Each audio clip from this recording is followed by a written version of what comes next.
What's up, Simone? How are you? Jesse, good. How are you? How is everyone?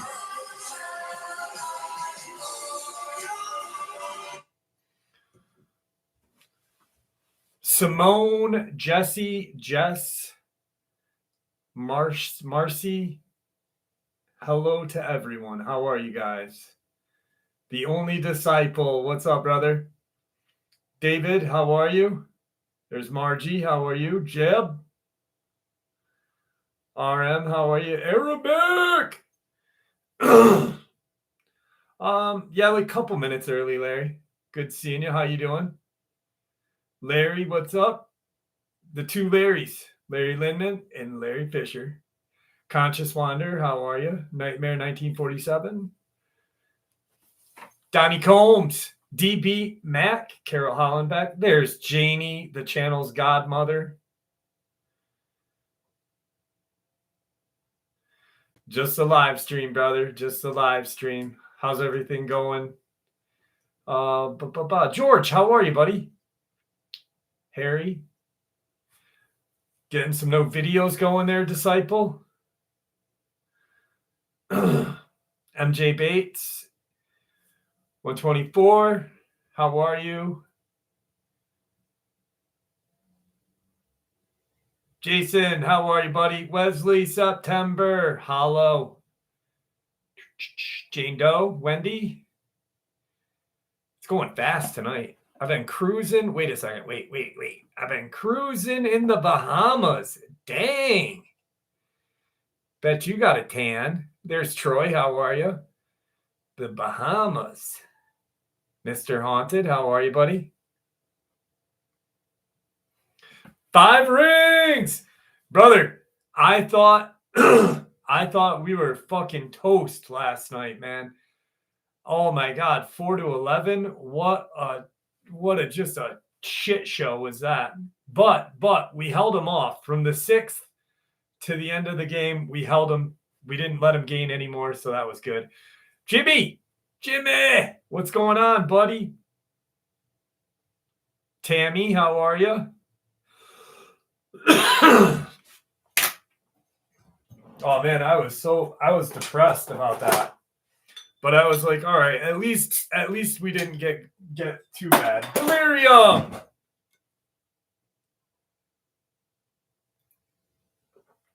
Christy Strom, how are you? Edith checking in from the Upper Peninsula.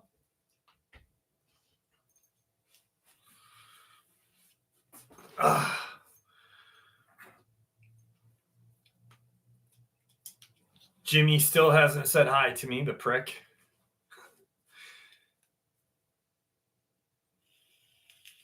Troy, how are you, buddy? 86 buckets. Wrecker Girl, how are you? Nanfur. Did you, Jimmer? Dude, that video that you posted, I think it was on Instagram, where you had your two friends or TikTok. They're like, what are you doing, Jimmy? What are you doing? I was like, what the hell is that? That was so funny. Robert Sharp, how are you, my friend? I hope you're feeling better this week. Did you hear Coke will soon flavor all over the cane sugar? No kidding. You know what just came out last week? Lime Diet Coke. And you know, I've got some in my refrigerator, and it is not as bad as I thought. No, I'm from upstate New York. Upstate New York, my friend.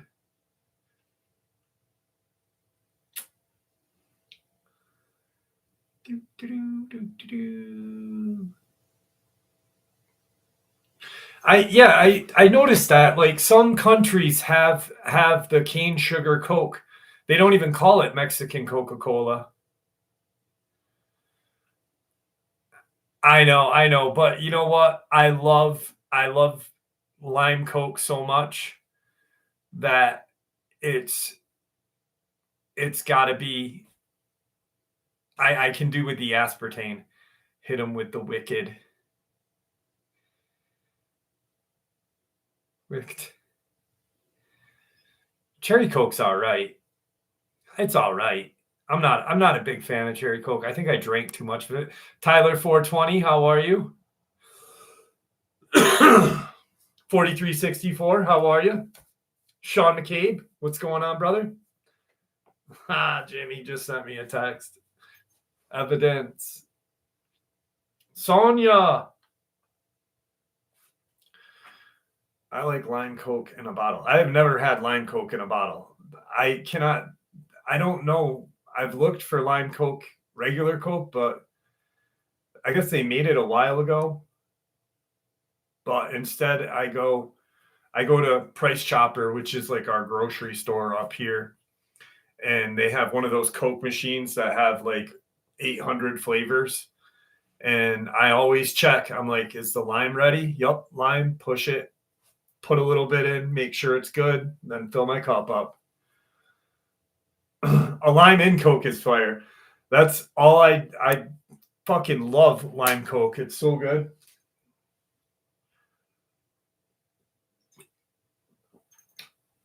I'm weird when it comes to beverages though. Like before I got sober and I drank, I used to drink Corona instead of with a lime. I put grenadine in it. I had weird tastes. You might have to restart it, Janie. You might have to restart it because my Wi-Fi. I'm not even on Wi-Fi. I'm hardwired, so it's not on my end at all.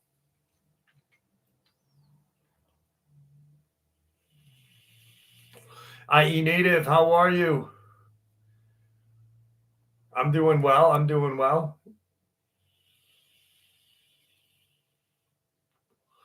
I liked grenadine and Coke. It was good.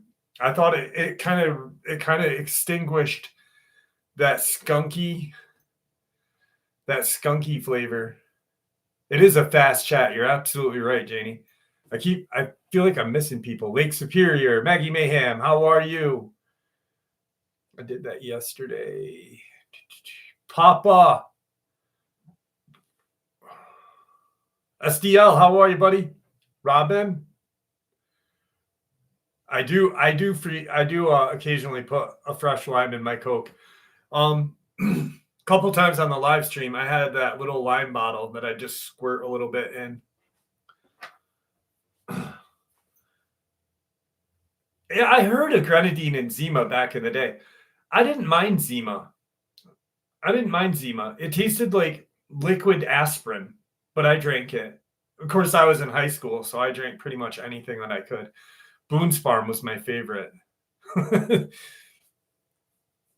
That and Mad Dog 2020, the lemon lime flavor. Mad Dog 2020, me and my buddies walking down the road with it, acting like we were gangsta in upstate New York.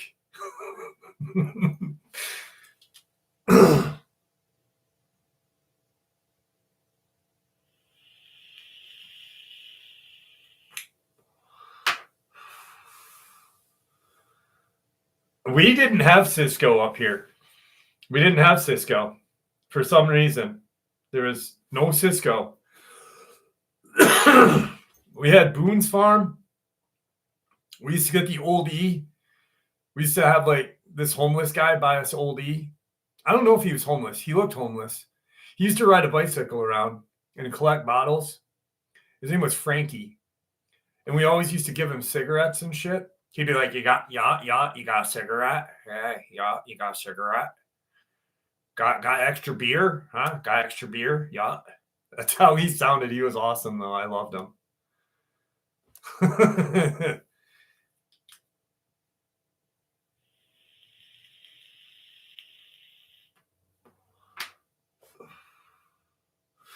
I never heard of no Thunderbird. It was all terrible. You're absolutely right. It was. No, he was from upstate New York. He literally, that's how his voice sounded, Tyler.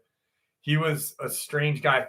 One time we gave him $20, and this is gonna sound mean. I guess we were mean. Yeah, we were mean kids. We were like 16 or 17. and we gave him $20 to ride his bicycle off of a picnic table. And I regret it now, but it was damn funny to watch. I didn't think he was going to do it, but he did it. And we gave him that $20. He fucking wrote it right off. I'm not laughing at him. I'm laughing at the fact that he fucking did it. And he biffed it hard. And then this poor guy, he did some crazy shit. We had a volleyball court, an outside volleyball court. And my friend John, he used to chew tobacco like all the time. He'd eat dinner and chew tobacco, I think. And he would spit in this fucking beer can. And Frankie asked, he goes, "You got an extra beer?" Yeah. And we didn't, but there was a couple open beers with beer still in them, like 3/4 of the way. Like if a girl had one and she didn't want it, she'd just leave it on the table. And we were just like, "Frankie, if you want something, it's on the table, just grab one." And the poor bastard didn't look at the bottle or the can and see the chew spit on top, and he chugged chew spit. And oh boy, that poor fella.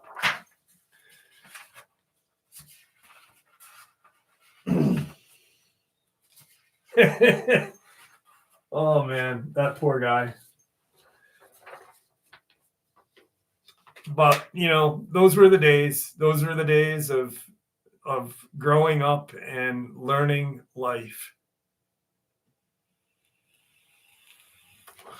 We did get him to fight. There was another guy that used to collect bottles in town, and that dude would stay on the west side of town, and we lived in the south side. And so we were from South Glens Falls, and then there's West Glens Falls, Glens Falls, Hudson Falls, Queensbury, Fort Edwards, and those are all towns where I live. Saratoga is south of me. Lake George is just a little north of me. But this one guy, he had long hair. His name was Larry, and he rode a bike. He looked like a hippie that took way too much acid and never came out of the trip.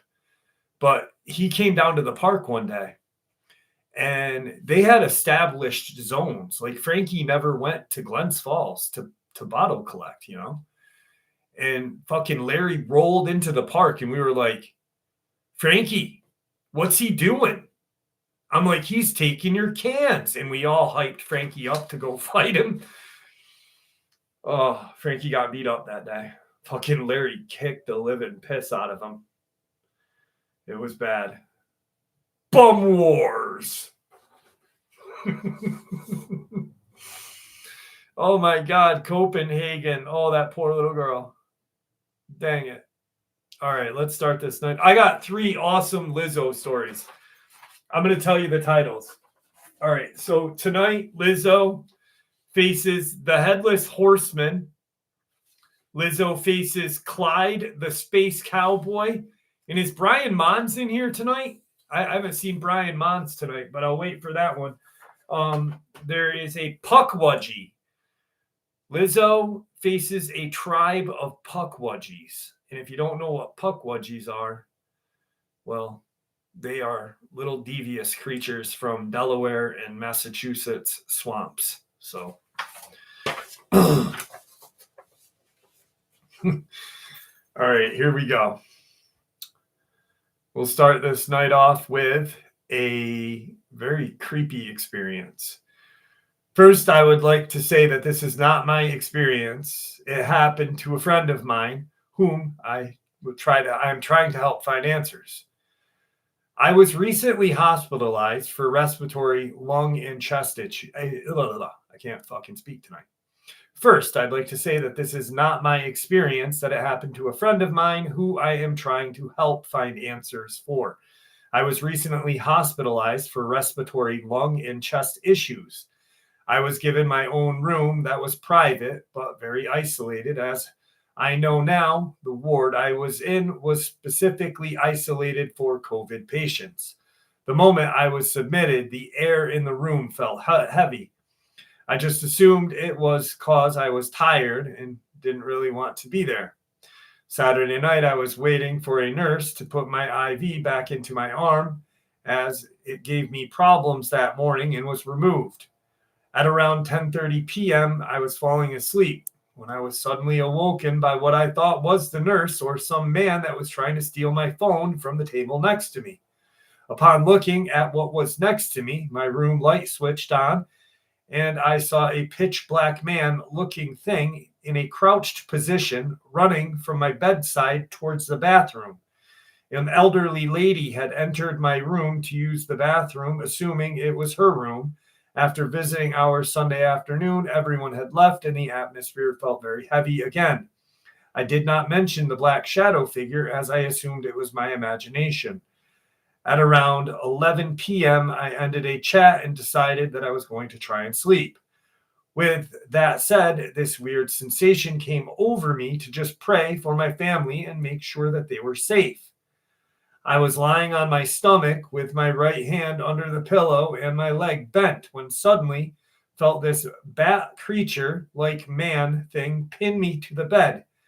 I could feel its body pressing me into the bed.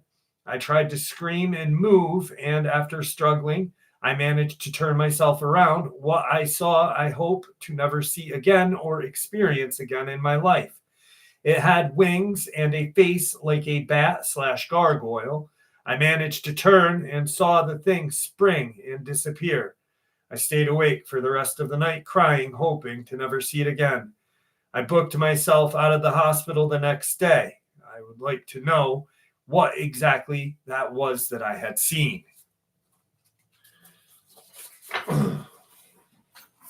I think they saw a demon. D.L. Hemingway agrees. Gavin Rogers, how are you? Who popped in while I was not looking? Sonia, I did say hi to Sonia. Brian Bonds. I don't know. Lizzo faces a puckwudgie. Brian Bonds faces a tribe of puckwudgies tonight. Oh, shit. Can't wait to share that. I do. Maybe it was a shadow person, but I think the first thing was a shadow person. But the last creature that he had seen, I believe, was more than likely a demon. Rockin' Steady, how are you? Wow, I haven't seen Rockin' Steady in a while. Holy shit.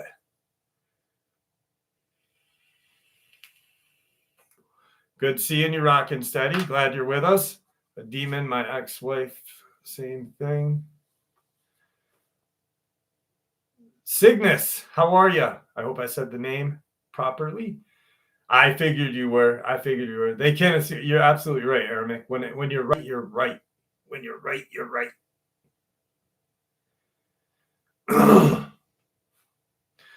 Toby, how are you?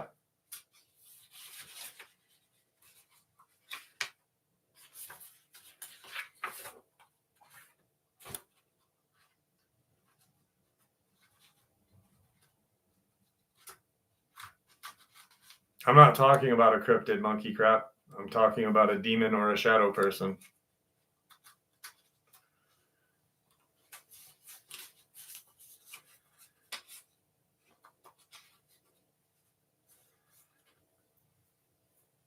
Snipped it out. What's going on? How are you? Trev, how are you?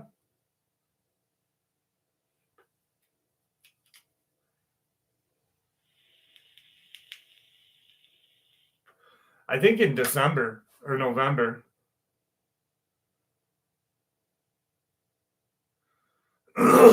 Send me an email, Steve. I'd like to talk to you too. We did not get any snow yet. No snow yet.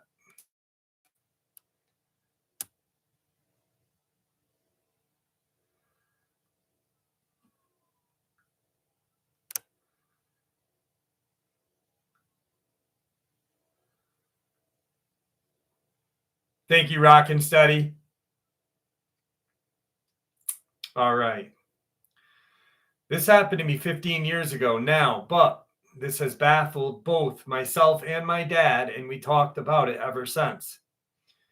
We had been on holiday to America and did a Las Vegas to Cali trip because we had family friends there, so it was cheaper. We are both from England. Once we stayed in California, we drove down to San Diego and spent the day there and went out to eat in the evening.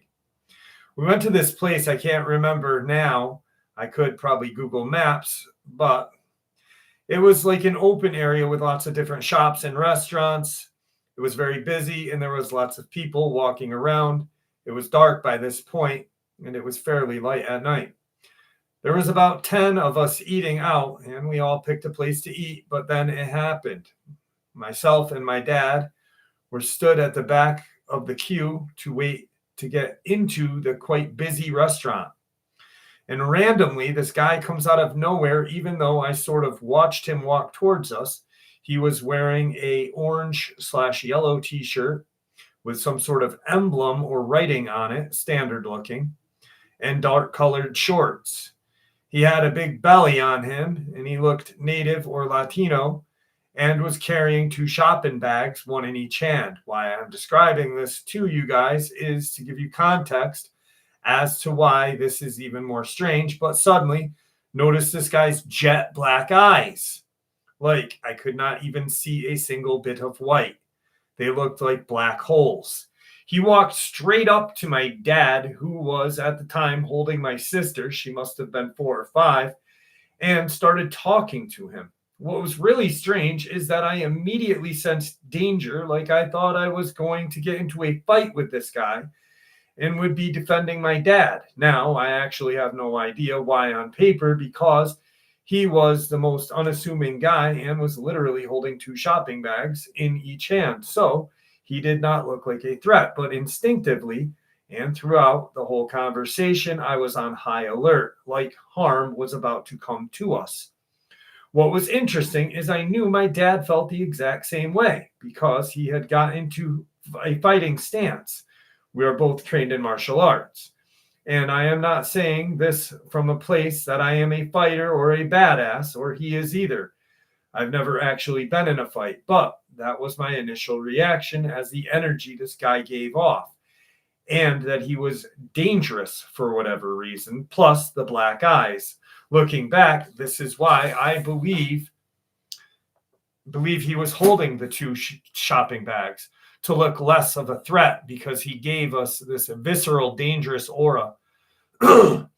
And what makes me think this guy was not human is very hard to describe, but I felt like something was going to happen. The next weird bit about the experience, the first thing he says to my dad is a question and says, "What's the difference between mankind and humankind?" And what was so weird is that I was really concentrating to what he was saying and what was going on, but it was like he was mentally blocking me from listening. I know it sounds insane because I cannot tell what he said after that. And that was literally the first line of what he said. And I was watching him the whole time. All the rest of my family and other family friends, for some reason, didn't notice this guy, even though they were all very close. You could say the positioning of where we were at the back meant we were slightly separated, but it's not like we were 10 of meters apart. We were probably like 3/4 of a meter apart in total, and you would assume people in the queue would see us talking to him or would watch this interaction, but it was like no one saw him, or that in some way he was blocking them from being seen. When reflecting with my dad after this happened, he said the same exact thing as me and noticed that no one saw him. He also said, which I agree, that he felt initial danger when he walked up and like we were going to get into a fight. And he said, which I agreed, it was like that the whole time.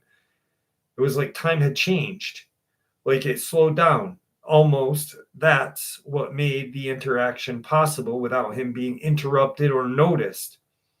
It was incredibly surreal, and I don't who it was. I don't know who it was or what it was. A long silence as the man asked my dad the questions while he was trying to find answers to them. I have no idea how long this conversation was, but it could have been 5 minutes or 1 minute. I don't know. And if it was 5 minutes, how did no one notice him? When I asked my dad what he said, he was specifically asking him questions about the difference between man and human, as if he was trying to show him there was something in between what he understood as man, genetic modifications, cryptids, aliens, demons, etc. Then he apparently said to my dad, I am not your enemy, as if he could read his mind because he saw him as a threat. And then he looked at me and my dad, and he saw this vortex of light coming from behind his eyes. Honestly, I sound insane even writing this, but this is a firsthand account of a real experience of what we had. It is so baffling, I almost forgot about it until recently, so I thought I would write this and share it with you guys. After he was finished, he turned around and walked off into the darkness, and we were called to our table in the restaurant. It was weirdly perfect timing. My dad and I sat there chatting about what the hell had just happened. I think that puts a different perspective on black-eyed kids. He was talking, he was asking questions. Nexus, how are you? He was asking questions, showing intelligence, because usually the black-eyed people just like, let me in. Can I use your phone? Can I touch your butt? Whatever stuff, just dumb shit. But he was actually asking questions. So I think in my eyes, I've always kind of thought black-eyed kids or black-eyed people were definitely demons. But honestly, alien-like, I believe that aliens are demons myself, but to me, it makes more sense now. Arabic, thank you so much, my friend. You are so kind. I appreciate you, brother. I really do.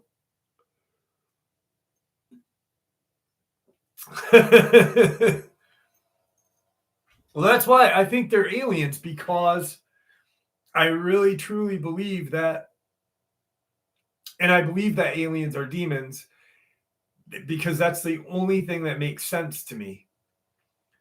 And for these black-eyed people to exist, they would have to be either genetically modified by the government or be some sort of demon. And when people are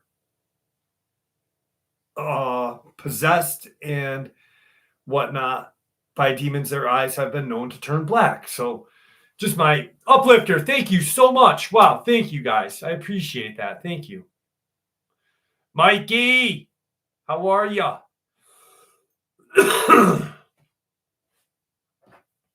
You should have gave him a physical black eye. That's funny.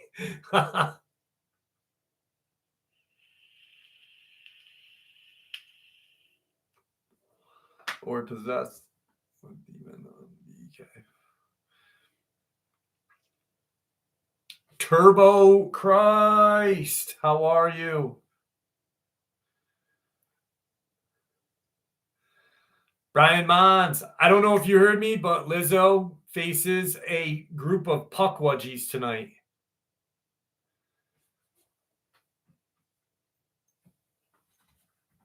All right, let's do this last experience before we jump into Lizzo's. Andy Davis, how are you, brother? I had a dude with solid black eyes ask me if some black.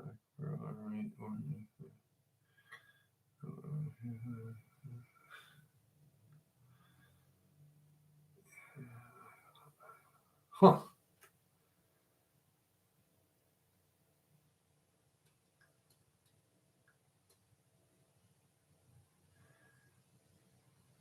I know. If you don't like the stories, monkey crap, you don't have to be here. That's quite fine. For context, English is not my first language, and I live in Europe where this took place. This is going to be a bit long. I want to explain everything I remember. If you hate it, that's cool. You can not have to read it. I am a female. This is when I was in my early 20s. I was outside with a cigarette. It was completely dark outside, so it must have been quite late already. I was in too much shock after to check the time or anything like that. I can't even pinpoint the exact date, except that it was summer. I lived on a ground floor, and the apartment buildings formed a rectangular shape around the shared courtyard. In the center were long raised flower beds that stretched for the entire length of the building, separating the patios on one side from the opposite. My patio faced those flower beds near the bottom left corner of the short side of the rectangle. It was quiet and dark except for the light coming from my bedroom window and glass patio door. I can't recall any lights in the neighbors' windows. While I was sitting there, I saw what looked like a large black dog on the far side of the flower beds. At first, I assumed someone was walking it, possibly a neighbor.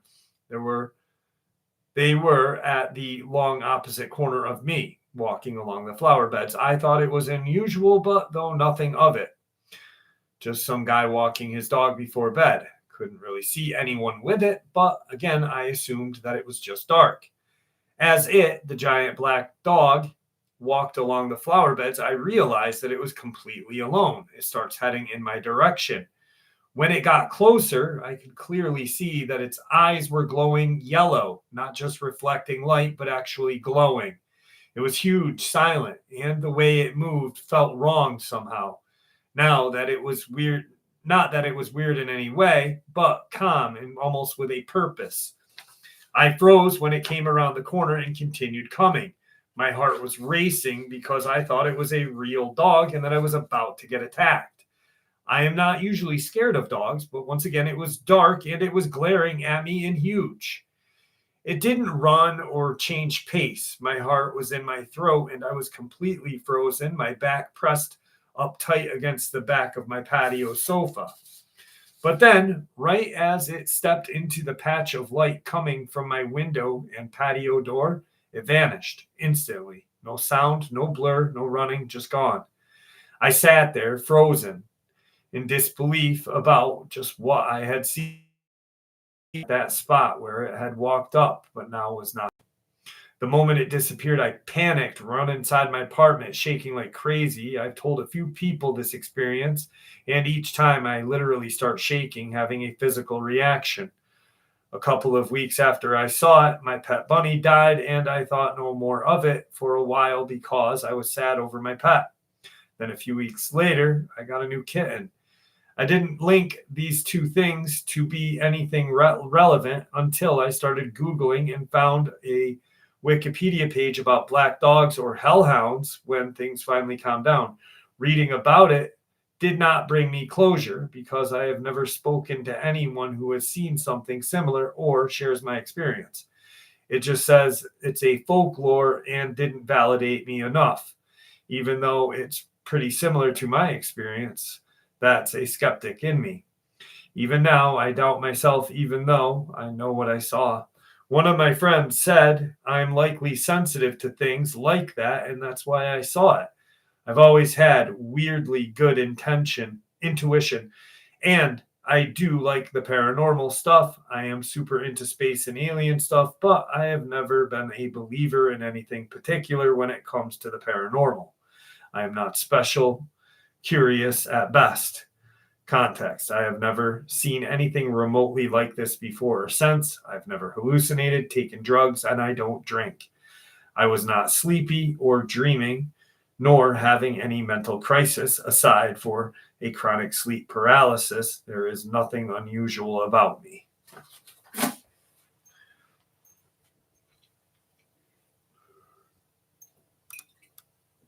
Blackheart TV, good night. Who's going to bed? Did I misunderstand? Thank you, Uplifter.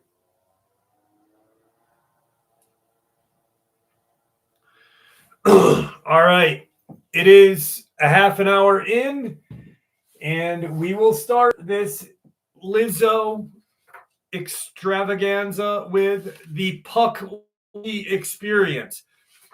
For those of you who do not know what a pukwudgie is, it is a Robert Sharp. Have a good night, my friend. Pukwudgie are Native American lore. They've been seen in Massachusetts, Delaware, near swamps. I didn't know, but they've actually been spotted in like Indiana, to be honest with you as well, which I found interesting.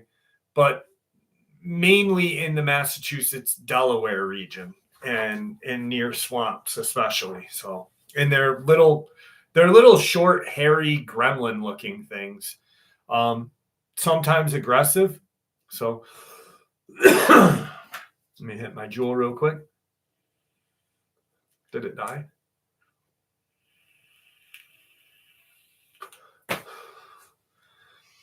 The air hung thick and humid, a cloying blanket that clung to the skin like a second shirt. It was that kind of Massachusetts night where the mosquitoes seemed to hum a low, menacing tune in the darkness pressed in from the surrounding swamp, a vast, inky expanse that whispered secrets the trees refused to share. This was the domain of Lizzo, the undisputed queen of the Midnight Mirror truck stop. Not a queen of velvet and gold, mind you, but of worn vinyl booths, stale coffee, and the shimmering allure of a neon sign that flickered with more ambition than punctuality. Lizzo's kingdom wasn't built on land deeds, but on an understanding of desperate men and the lonely hum of the 18-wheelers. Her loyal subjects, the lot lizards, were a motley crew of women who learned to navigate the twilight world of the late-night desires. They were the shadows that moved with practiced ease between the chrome behemoths, their smiles a practiced mix of weary resignation and fleeting charm. And then there were the clients, the truckers, their faces etched with miles and yearning for a moment of connection, however brief and transactional. On this particularly warm, dark night, the usual rhythm of the truck stop felt amplified. The engines idled with a restless growl. The air was thick with the scent of diesel and cheap perfume, and the swamp seemed to breathe a little heavier. Its inhabitants stirred in the depths. Lizzo sat perched, her ample frame swathed in a leopard print dress that had seen better days, her eyes sharp and intelligent, surveying her territory. Her lot lizards, Crystal, Tiffany, and a newcomer named Brittany, were scattered amongst the booths, each weaving their own brand of magic. Suddenly, a rustling unlike any that came from the usual swamp critters rippled through the undergrowth at the edge of the parking lot. It was a sound that pricked the ears, a chorus of tiny shuffling footsteps accompanied by what sounded suspiciously like high-pitched giggles. The truckers, engrossed in their lukewarm burgers and hushed conversations, barely registered it. But Lizzo's senses, honed by years of vigilance, was on high alert. Then they emerged. From the inky blackness of the swamp, the phalanx of creatures, no taller than a fire hydrant, shuffled into the dim glow of the truck stop's lights. They were, to put it mildly, a shock to the system. Imagine a tribe of toddlers who accidentally stumbled into a vat of neon pink dye and then decided to embrace their inner pervert. These pukwudgies, they're mischievous, shape-shifting spirits of Algonquin folklore, but these were different. These were a tribe of hot pink, furry, 3-foot tall anomalies, their beady little eyes gleaming with an unsettling eagerness. And the appendages. Oh, the appendages. Each one of these pint-sized pranksters was equipped with a truly impressive 12-inch rubber purple donkey wiener that seemed to be attached with a disconcerting elasticity at the waist. They jingled and swayed with every step, a disturbing testament to their singular purpose. The gaggle of approximately 10 to 15 of these creatures advanced, their collective gait a wobbly, determined march. Their destination was clear, the truck stop, and more specifically, Lizzo and her lot lizards. Their intention, whispered through the humid air in a series of high pitched squeals, was unapologetically clear. They were here for love, for action, for free action. Lizzo blinked, her perfectly rouged lips parted in disbelief. Truckers, questionable hygiene, and an occasional bar brawl had prepared her for most things but hot pink, prosthetic penised puckwudgies seeking freebies. This was a new one, even for the Midnight Mire. The creatures, emboldened by a lack of immediate resistance, began to spread out, their purple appendages swinging with increasing enthusiasm. One of them, a particularly plump specimen with a shock of fuzzy pink hair, waddled toward Tiffany, who was currently engaged in a hushed negotiation with a burly trucker named Earl. He stopped, his eyes locked on Tiffany, and let out a series of excited squeals, accompanied by a suggestive wiggle of his rubbery accessory. Tiffany, bless her heart, was momentarily speechless. Her usual rapport of coyness and practiced seduction failed her. She just stared, her eyes wide, her eyes wide, and her jaw slack. Fuck. Sorry. Earl, however, was less fazed. He had seen some things on the road, but this was pushing it. He grunted, a sound of pure confusion and mild disgust. Lizzo snapped out of her shock and let out a booming laugh that echoed through the otherwise quiet truck stop. Well, I'll be damned, she declared, her voice laced with amusement. Looks like we got ourselves some new clientele. And they ain't exactly rolling in dough, are they? She slid off her stool, her movement surprisingly agile for her plump size. Her lot lizards, having recovered from their initial bewilderment, were beginning to find the grim sort of humor in this situation. Crystal, a woman who had seen it all and then some, let out a snort. Brittany, the newbie, looked like she may faint, but a quick glare from Lizzo seemed to fortify her.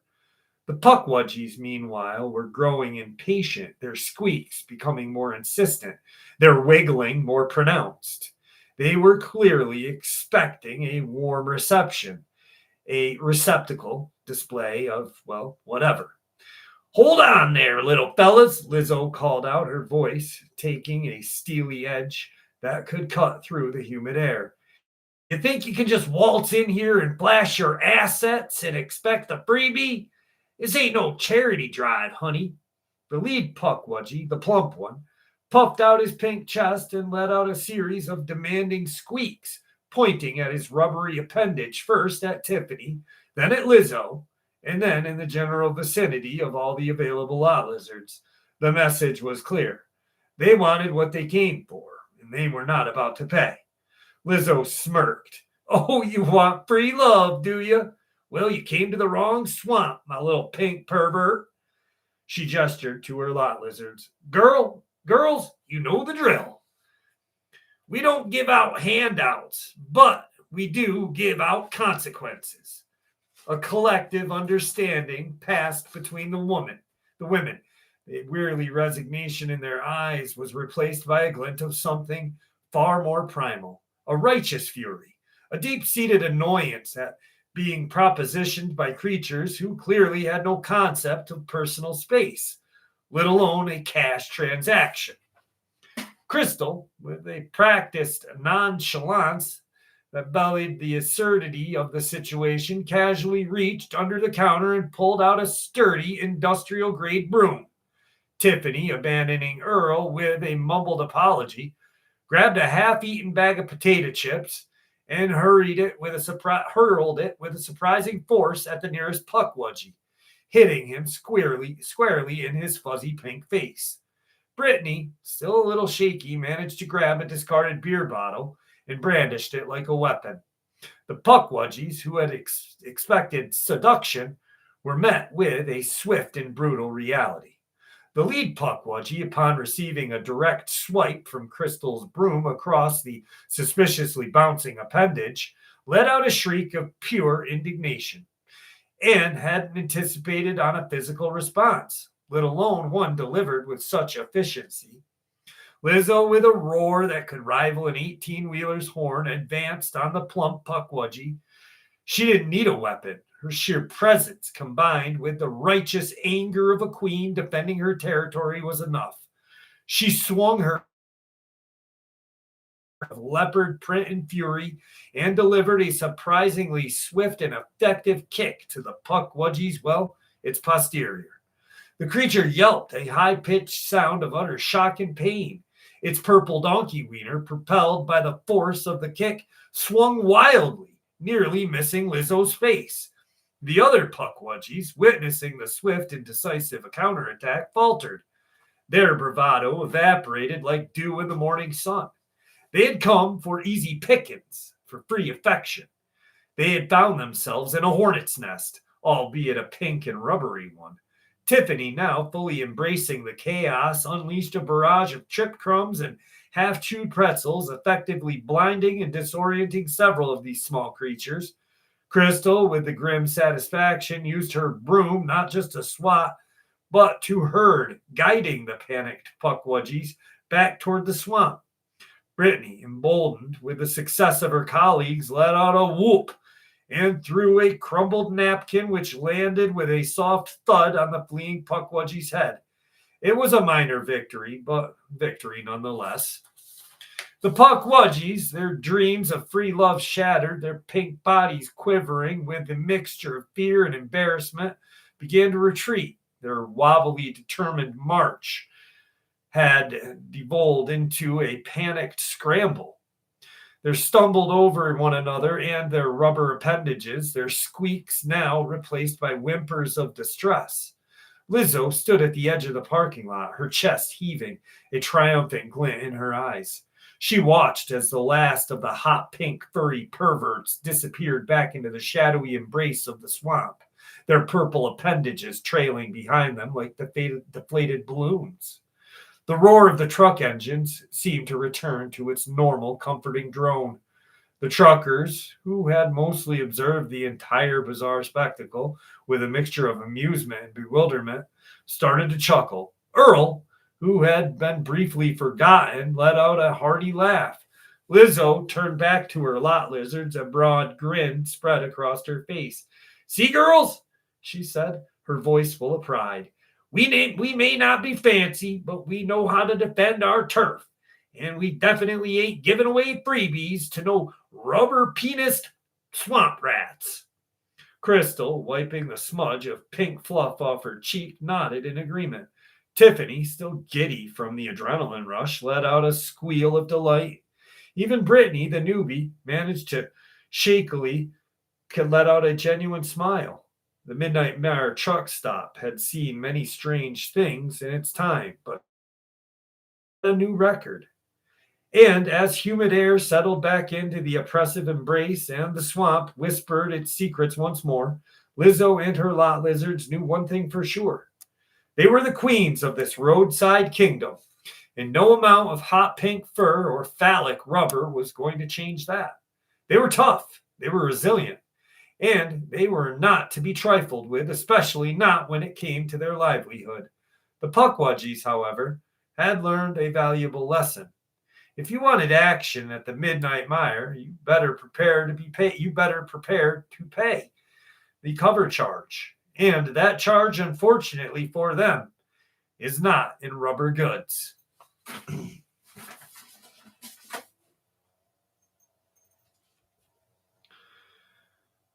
Dan, how are you?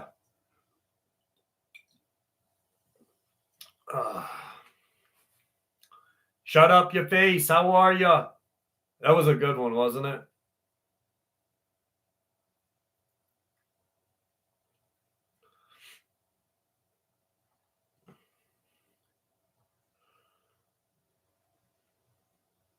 No freebies. Shackle neck. I just stayed lying down. I was on the second floor until I heard a few knocks. Oh, must be talking. Thank you, brother. And yes, Mr. Shackleton is doing a little better. I just got a text from him 5 minutes before the live. That was fucking gross. I'll be right back. I just got to get a jewel pod.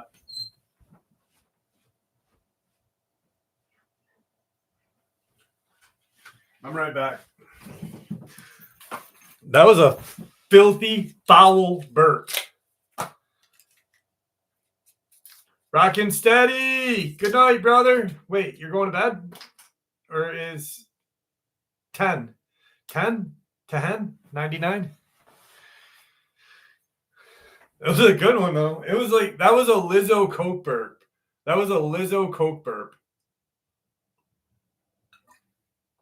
What's the definition of confusing? 20 blind. Oh, fuck. I'm not even saying that out loud. Oh, no. Fuck the Blue Jays. We're tied up. That's all that matters. Tied up. Dodgers.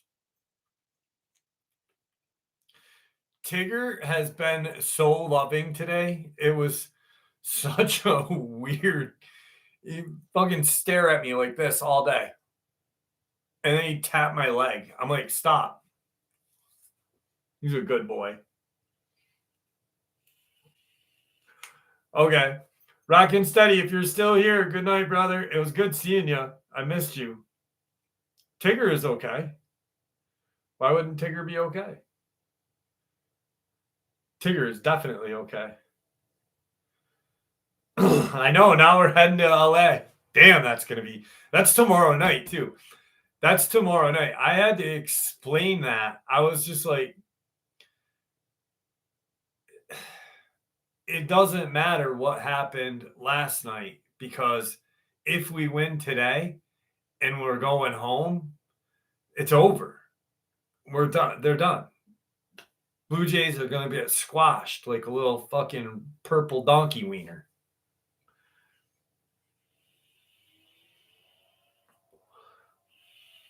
My dad is doing awesome. My dad is doing great. Thank you, Aramek, for asking. He's doing very good. Yeah, I'll agree with you. Little Mikey. It's going to be a great World Series. You know, the Blue Jays, I was pissed off that it was going to be the Blue Jays, because if there is any team out there right now, it would be the Blue Jays, to give them the fucking the game of their lives. Like last year, the Yankees were not even that great, you know. So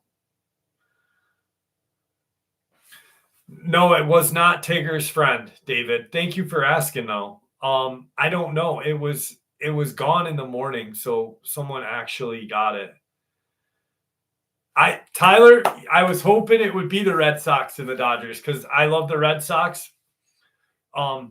They're actually, Dodgers have been my favorite team since I was a little kid, but Red Sox are my favorite team, my second favorite team, because my grandfather loved them. So like, I still love Boston.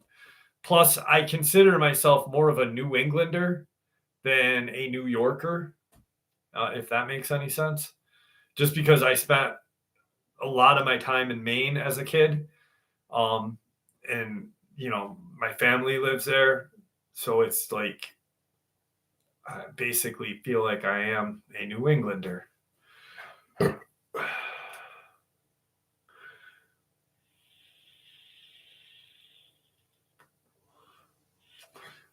That's a good question. No, I haven't. But actually, Carrie, I pulled out my SLS camera, and I haven't pulled out the SLS camera since the Conjuring House, and I charged it up. So I was actually thinking about that today. I was like, I could actually go to the cemetery where Abby had seen what she believed was a dog man,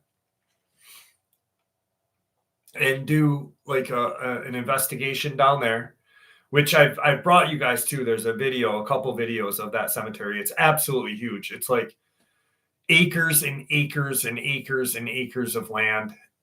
There's a pond in it, like a small lake, actually, a huge stream. There's just so much in there. There's a forest. Um, so I might go there, or there's a couple of abandoned kind of old buildings that I was thinking about hitting. But Wiley, what's up, my friend? Brian Mons, how was that one? Was that good? Did that meet your Puckwudgie standards? Dogman, they are in all 50 states, my friend. They are in all 50 states.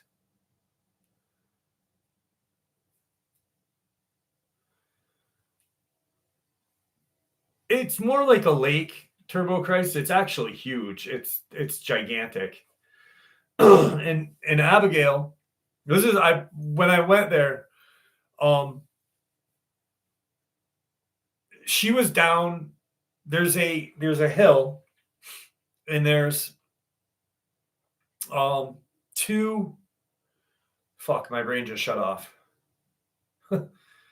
There's two catacombs sitting next to each other. There's an old one and a new one, same family, and a flat of land right there, and then it's got like pond lake front property, but and there's a wall, and it was her and a couple of her friends and her boyfriend, and they weren't fucking around with any headstones. They weren't doing anything disrespectful. They were just sitting on the wall.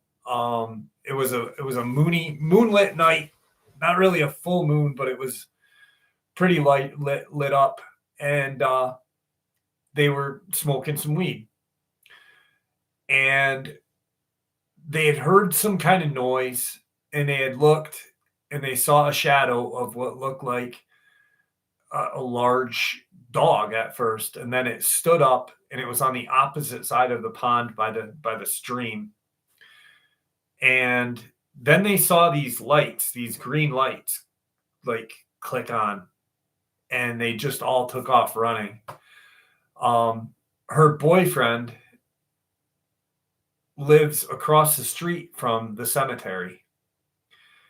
And that night, she looks out her window and she says to her boyfriend, look.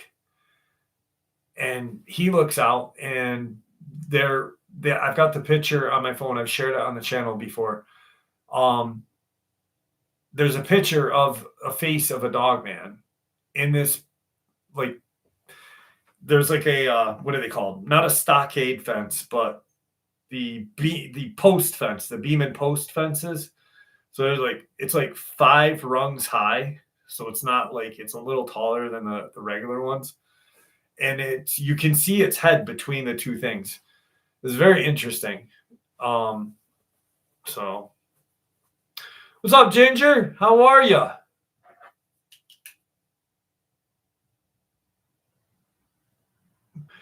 Beat it. Oh shit, dude. Arabic, that is good. That is good. John Sumner, how are you?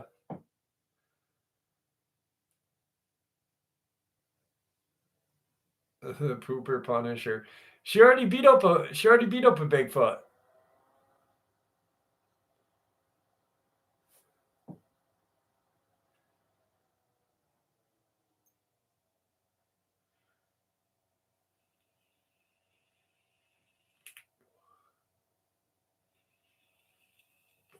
I can't show you the picture. It's on my phone. I posted it on my channel. I'll put it in the comment or in the community post so you guys can see it. But my phone won't show you pictures on here. My phone. Got my new hip. Damn, brother. I'm glad that went good for you. Are you home now, or you're going to physical therapy, Ginger?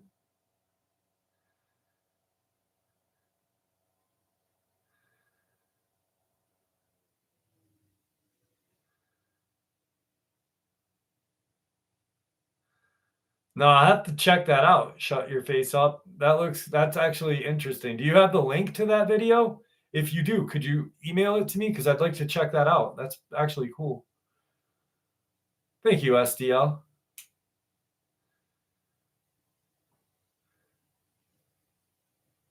Rando, how are you?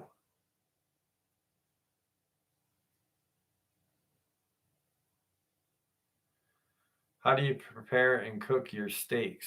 Give us your secrets. I what I do with my steaks. That's funny, Andy. Nick Hendricks, how are you? I take my steaks, I take them out of the refrigerator like 45 minutes before I'm going to cook them. And there's a company called Saratoga Olive Oil Company. You can buy it online, Saratoga Olive Oil Company. And they have a sea salt rosemary combination. I sprinkle both sides with that. And then McCormick makes a pepper grinder thingy, and it has smoked oak wood smoked black peppercorn from Vietnam. And I crack that on there on both sides, and then I cook it medium rare on the grill. That's how I do it.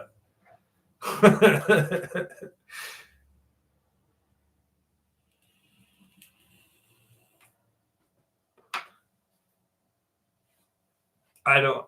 Did Ginger reply to me? Thanks, buddy. I'm PT 3 times a week. Good, good. You probably have OT after, right? Oh shit, it's downstairs, SDL. Damn it. I'm not running downstairs to get it. Maybe I will. Aramark! All right, I'll get it after I do this. After this one encounter, I'll run down and get the plaque, because now I feel naked without my plaque. It's not a steak unless it has pink in it. To be honest with you, I don't like it when my steak is still mooing, but I definitely am not eating if it looks like a leather boot. And plus, I heard that if you overcook steak, the carcinogens, I believe, are supposedly cancer causers. I don't know if that's true or not, because everything supposedly causes cancer. But I just like my steak medium rare. It's a nice cut. It cuts better. And then I use some. If I do use any condiment, it is usually a Peter Luger's from the Luger's Steakhouse down in New York City. They have a sauce, and I swear to God, their steak sauce it tastes like cocktail sauce for steak.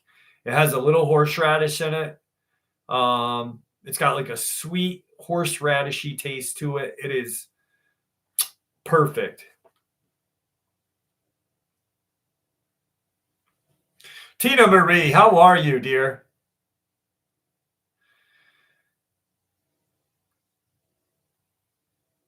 Yeah, DL, same way.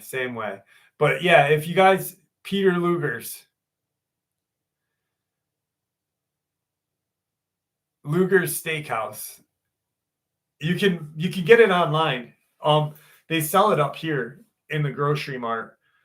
But it's, oh my God, it's so good. It's literally like, it tastes like a cocktail sauce for like, oh God, it's so good. All right. Damn it, now I'm hungry. Thank you, Andy Davis. One evening, there was a loud knock on my front door. I was sitting in the living room reading. The sudden sound made me jump off the couch. No one usually comes to visit so late. It was well after 11 p.m., so I was a little worried and went to the front door. There was a light outside in the hall, and the light from there lit up the rest of the veranda. What I saw when I looked through the window in the door was a chalky white face that was partially hidden under a hood. The eyes were in darkness, but the lower part of the face was clearly visible, the mouth wide with blackened teeth that grinned, and an unusually long, white, and hairless chin. I took a deep breath and understood who or what was standing outside my door. It was a vampire from Led's Joe. I had heard rumors that this creature had wandered around the night in the area. According to the rumor, its a den was somewhere in the Led's Joe forest. Animals had been found mutilated and drained of their blood in the pastures around Lunsburn. Now it's apparently not satisfied that anybody anymore, but in search of a number one food human. It growled in a guttural, mushy way, "Let me in, I'm freezing so bad, and I need to borrow the phone." The mouth, with its fleshy lips, could not hide the long black teeth that showed when the creature spoke, or rather grinned out its words. I backed away from the hall and bumped into the shelf behind me. It stepped forward near the window and the door. God help me, I saw the dark red rimmed eyes and the bloodshot whites of its eyes. It stared at me, trying to lock my gaze and hypnotize me that I would open the door. "Open, I'm freezing so bad, help me." The handle had moved up and down, and the creature pressed itself against the door so that the wood creaked. I tore my gaze away with difficulty because I knew that if I had bowed to its will and unlocked the door, it was forced to invite it in, I would be lost. Then I realized that I had a crucifix in a dresser in the living room and rushed for it. I searched the drawers and couldn't find it at first, but then I found it under a shirt in the drawer at the bottom. I heard the door handle move up and down. Heart pounding made the thin cabin door vibrate. I walked trembling to the hall and held the crucifix at arm's length in front of me. I have always been a believer and knew that Jesus knew the art of driving away demons and other evil. So I stood with my arm outstretched toward the creature and said in a loud voice, "In the name of Jesus Christ, depart from here and disappear from here, you devilish beast from the underworld." Arms start to shake, vibrate, and a white glow lit up from right under my shoulder with the crucifix, which lit up a bright white light color. The entire hall lit up when you take a picture, like when you take a picture with a flash, but with the light, it didn't fade. My arm pulsed as if I had touched a live wire. The creature outside was hit by this bright, clear light radiating from the crucifix. It roared wildly, and I let go of the handle to protect its face. It backed up and fell off the porch onto the grass, got up and ran down the path that led to my cabin, disappearing into the brush a little further away. The pulse in my arm slowed and the crucifix went down. There was nothing more to control. The creature had gone. I could breathe a sigh of relief. At first, I thought about calling the police, and I realized that was useless. They would only laugh at me if I told them the truth. After a moment of thought, I called the police anyway, but said that I had an attempted break-in at the cottage and gave a vague description so that they could keep an eye out on the area for a while. That was a bit inconvenient, is that I work nights and have to go out in the dark to get to my car. I have made it a habit to park my car as close to the entrance as possible and to always have the crucifix in my hand before I get out into the relatively safety of the car. I probably don't think it will come back for me, but I advise anyone in the area of Lunsburn to be careful and not open your door for strangers. Thank you.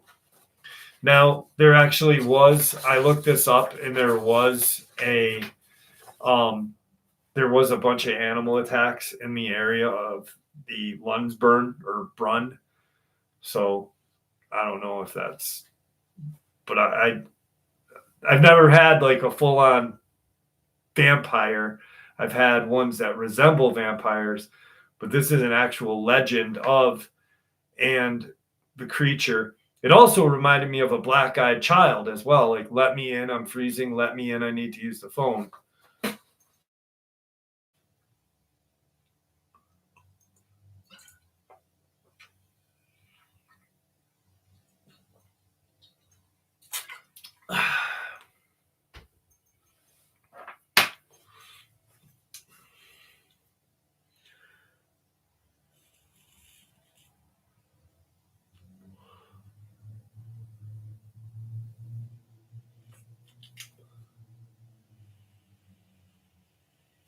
Thanks, Aramek.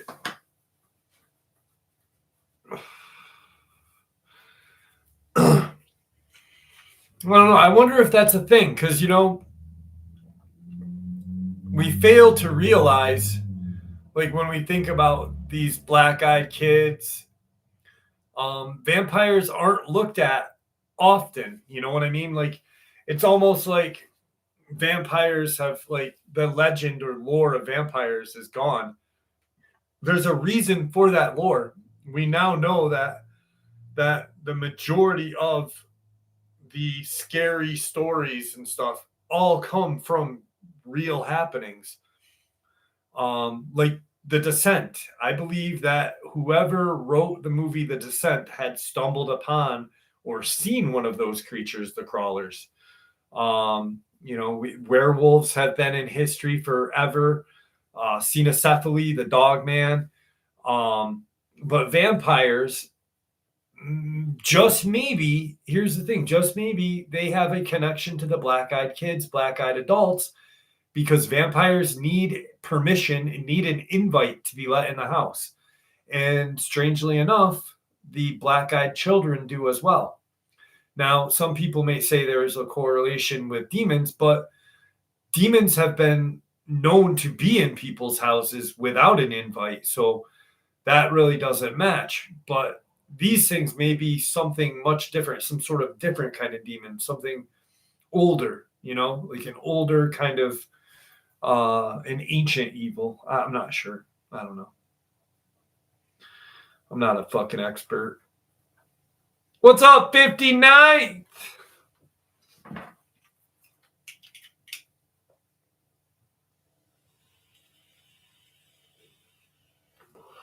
Absolutely, Turbo. Absolutely.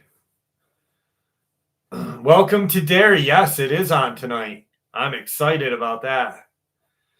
Vampire Diaries. Oh my God. I am not going to say I loved that show, but I loved that show. Oh man.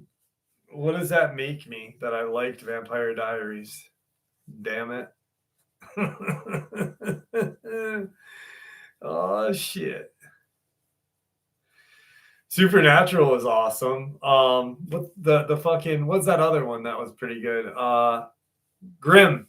I liked Grimm a lot. Grimm was pretty cool. But something about Vampire Diaries, I think it was all the boobs. Oh, hang on, I'll be right back.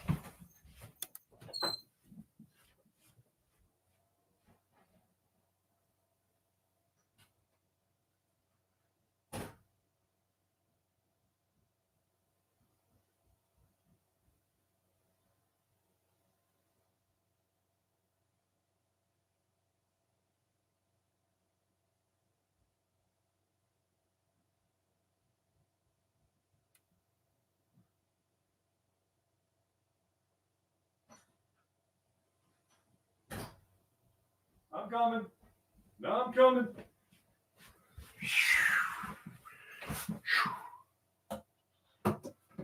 There we go.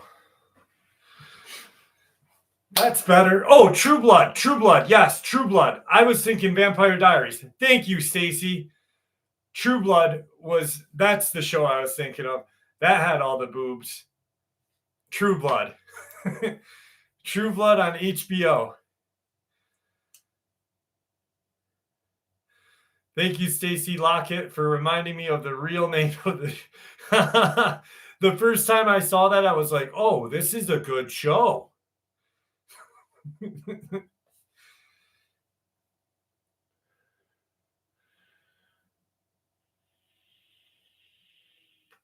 No, it was downstairs in the downstairs studio.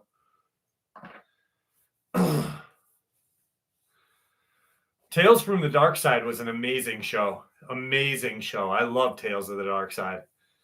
SDL, you're absolutely right. Definitely do it, Stacy.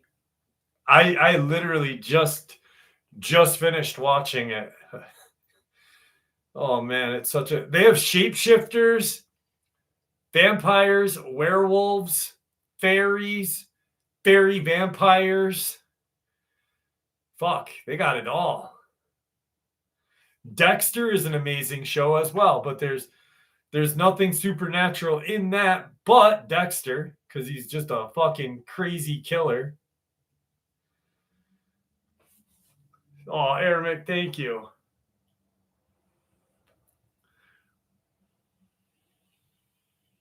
That's right, the Werepanthers. I forgot about that. That's right. That's right.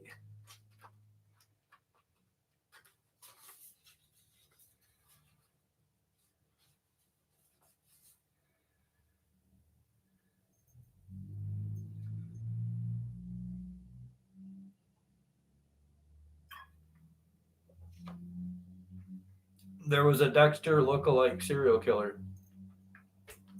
Have you guys seen the new Monster? Monster, the Ed Gein story? Whoo! The Monster Ed Gein story is it on Netflix? I think it's on Netflix.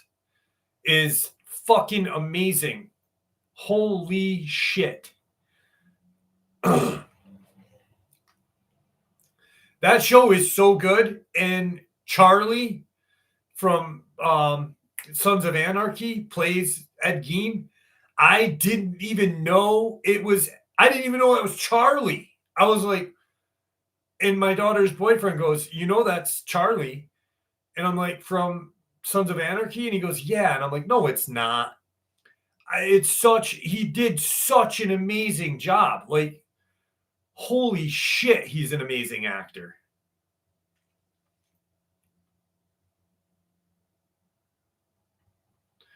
Absolutely. He is such an underrated actor. Like, he is, like, what's that other movie he was in with Matthew McConaughey? Was it Matthew McConaughey? Yeah, I think it was Matthew McConaughey. Good Guys or whatever, where he's like the killer. He's like, no, no, no. He's such a good actor.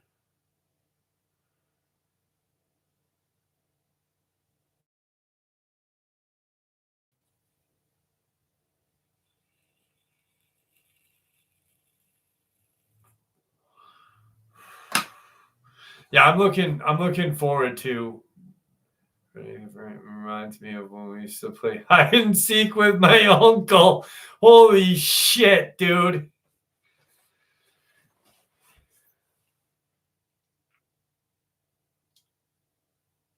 Yeah, but he sounded like him. Like Rochelle just said, he listened to the tapes. Matthew McConaughey is one of my favorite actors. All right, all right, all right. True Detective season 1 is the best True Detective ever. One of the best TV shows ever made is True Detective season 1. Season 2's all right with that dipshit, what's his name? Fucking Colin Farrell. That's all right, but season 1 with Woody Harrelson and Matthew McConaughey, the best TV show ever.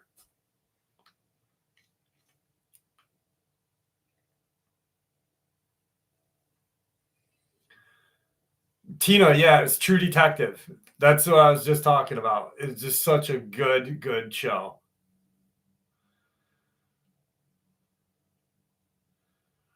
What's the tie? I have a tie. I know a tie.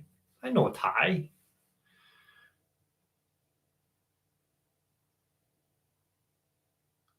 That's not true. Woody isn't Matthew McConaughey's half brother. That's not true at all.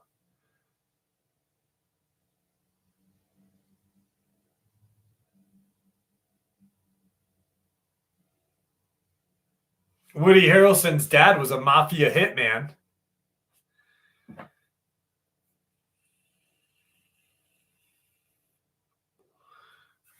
I will look it up. Because his mom and dad were married forever, Matthew McConaughey. Is Matthew McConaughey related to Woody Harrelson? No, Matthew McConaughey and Woody Harrelson aren't actually related, but they are longtime friends. There's a possibility they could be half brothers because of a past relationship between McConaughey's mother and Harrelson's father. They've discussed Past. this but haven't done DNA tests yet. You may be right, or you may be wrong. But I don't see it. I don't see there's no resemblance. No resemblance. Is a totally different looking dude. Even when he had hair, totally different looking. What was that fucking? Oh man, Woody Harrelson's best show, best movie ever, Natural Born Killers, the greatest.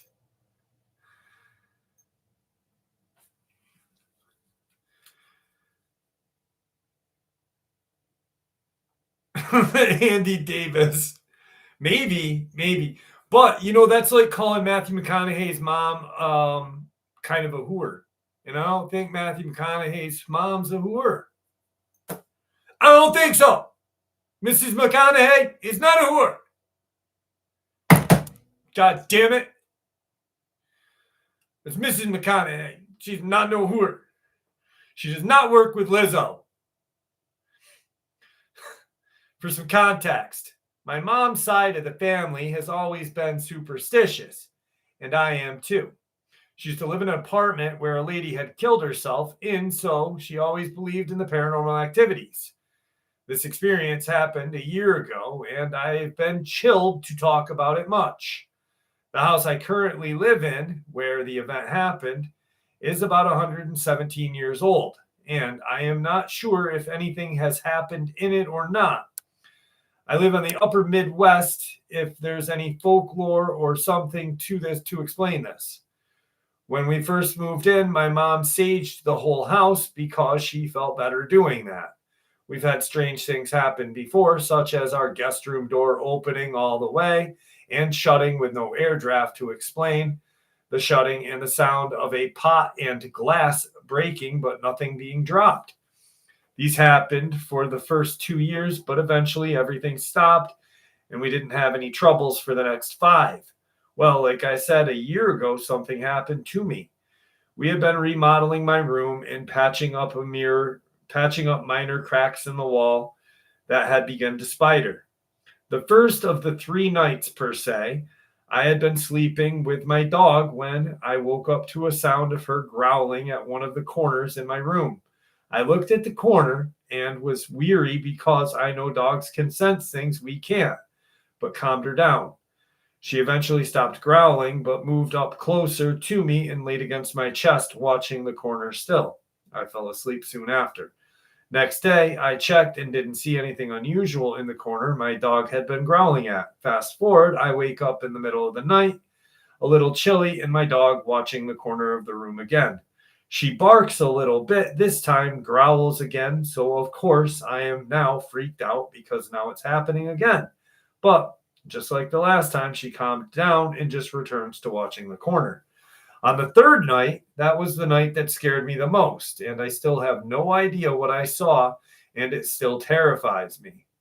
I woke up cold and my dog being still as possible watching that same goddamn corner, except this time when I turn and look, there's a tall figure, I would say 7 to 8 feet, maybe a little more, extremely bony and skinny. It had a baby blue short dress on with pink lace bow wrapped around its waist. The thing looked like a woman because of its clothing and its long rib length black hair. Now, other than that, other than the height, it didn't seem too creepy, right? Well, the face is what scared the shit out of me. She had a big hat like a Carmen Sandiego style that covered her eyes, but the smile was abnormally large, and that's what creeped me the most out. So I'm lying in my bed terrified because this thing is just watching me when my dog growls and just like snaps me back to my instincts. So I am like, hell no. And I run to my parents' room. Yes, teenager ran like a baby to them. And I'm bawling. I was so scared that I couldn't talk and get the words out when my mom is trying to figure out what happened. I calm down enough to talk, and my dad, obviously doubtful about ghosts, grabs his gun and goes in to check the room while my mom calms me down. He comes back and says there's nothing in there. And I'm like, no, it was. I saw it. So my mom goes in and takes a look with me. We go in and nothing is there. So I'm even more scared. She gets salt and sage and sprinkles it around the room. I haven't seen it since that night, but it still scares me so much. I have a drawing of it that I made the next day somewhere. So if I find it, I will send it to you. Anyway, I have no idea what this thing is. Thank you for allowing me to share. Demon.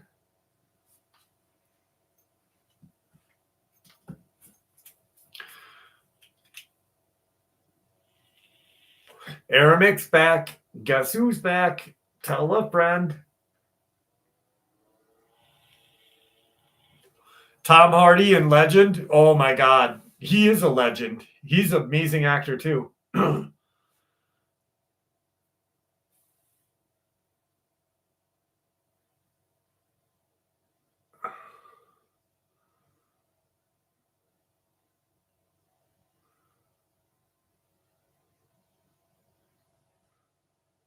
Yeah, I don't control the ads. Sorry. So if you're out because of that, have a good one. See ya. Thank you, Tan. It's a LL Bean shirt. I love LL Bean.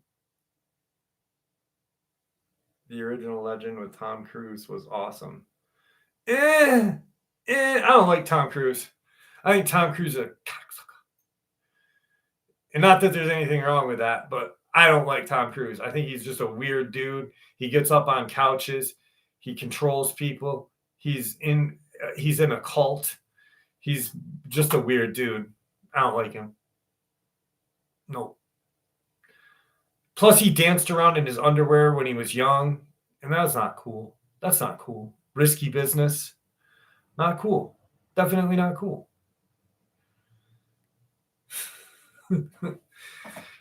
I do all my own stunts. I'm 60 years old and I still do all my own stunts. I jump from a cliff to a helicopter. I'm not dead. I do all my own stunts. He is the chosen one. I know, Andy Davis. He's just such a toolbox.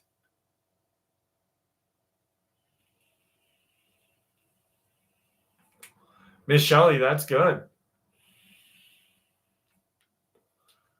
I believe you. He's definitely something. He's a demonic. Well, supposedly L. Ron Hubbard and Jack Parsons supposedly tried to summon some sort of demon, the Star Child. Some believe that it was Hillary Clinton. Crowley was involved as well, but it was Parsons and L. Ron Hubbard that were the main two culprits of that little business. But how the hell do people from Hollywood fall for this shit? You're telling me that it'd be like believing Dune is real, for Kramer's sakes.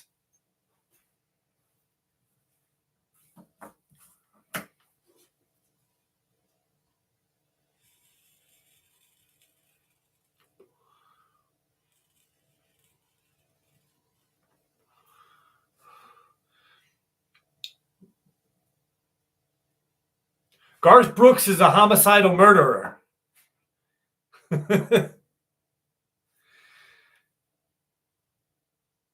They are all nuts.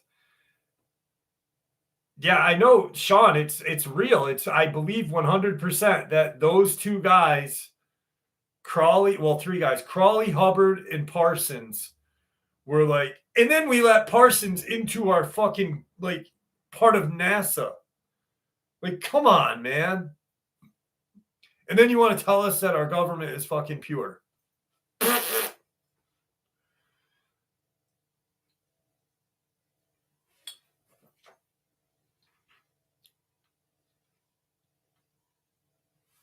Yeah.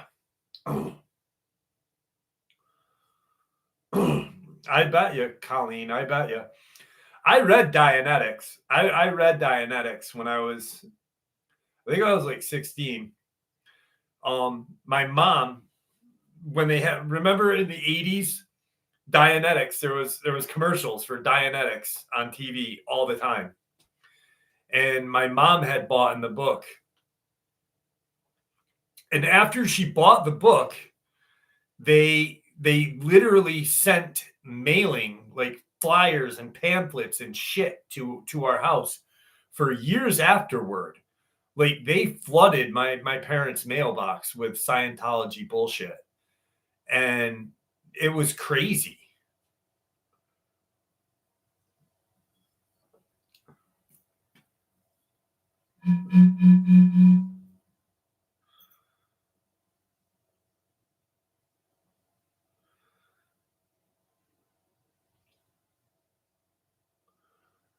The other day, I was hosting she's a blind and girlfriend said just do the Aramaic. George, yes. I don't control the ads, like I wish I could, but I don't.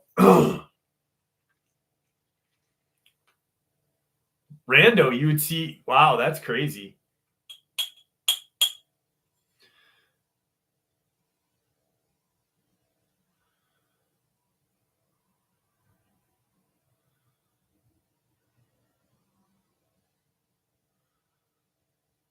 What's up, Hammer? Stop.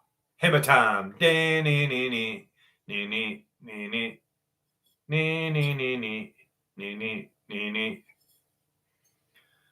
My music hits me so hard, make me say, oh my Lord. Oh shit, ow.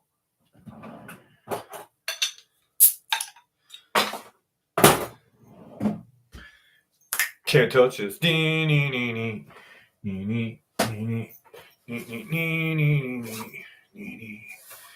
think we're going to try to play Hammer Time on the shofar.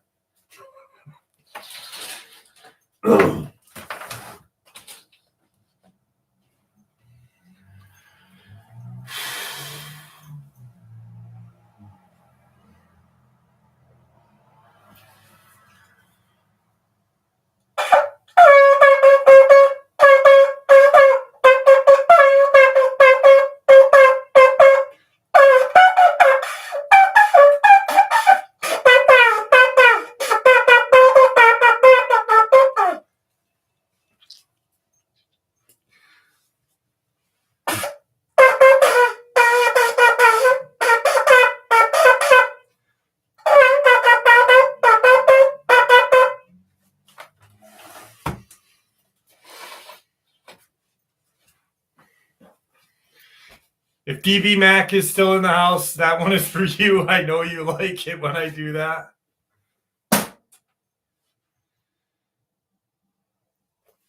You see that kid on his bicycle go by? He's fucking riding his bike. He's like this.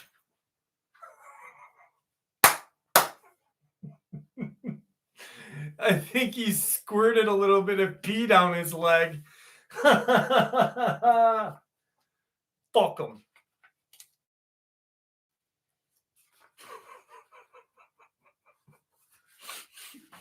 Little bit shit. I'll be riding your bike down my road at 1:30. Oh, wait. Lizzo time. Lizzo. All right, you guys pick. Clyde the Space Cowboy or the Headless Horseman?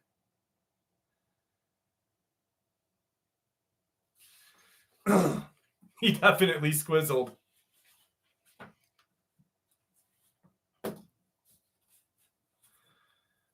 Cowboy, Horseman, Clyde, Headless. It's tied right now. It's tied like the fucking Dodgers and the fucking Blue Jays. Headless Cowboy. All right. In the next three people, I'll go with Cowboy. It's Cowboy. All right. I've already did a Mothman one. The dust from Nowhereville, New Mexico clung to everything like a desperate memory. The air, thin and dry, tasted of diesel, stale coffee, and the faint, unsettling whiff of something metallic and ozone charged. The residual of the residue of God damn it, I can't speak. Get excited when it's Lizzo's time. The dust of Nowhereville, New Mexico clung to everything like desperate memory. The air, thin and dry, tasted of diesel, stale coffee, and the faint, unsettling whiff of something metallic and ozone charged. The residue of proximity to Dulce, just 69 miles up the lonely highway. This was Lizzo's kingdom. Her domain was the neon cactus oasis, a crumbling castle of vice and necessity.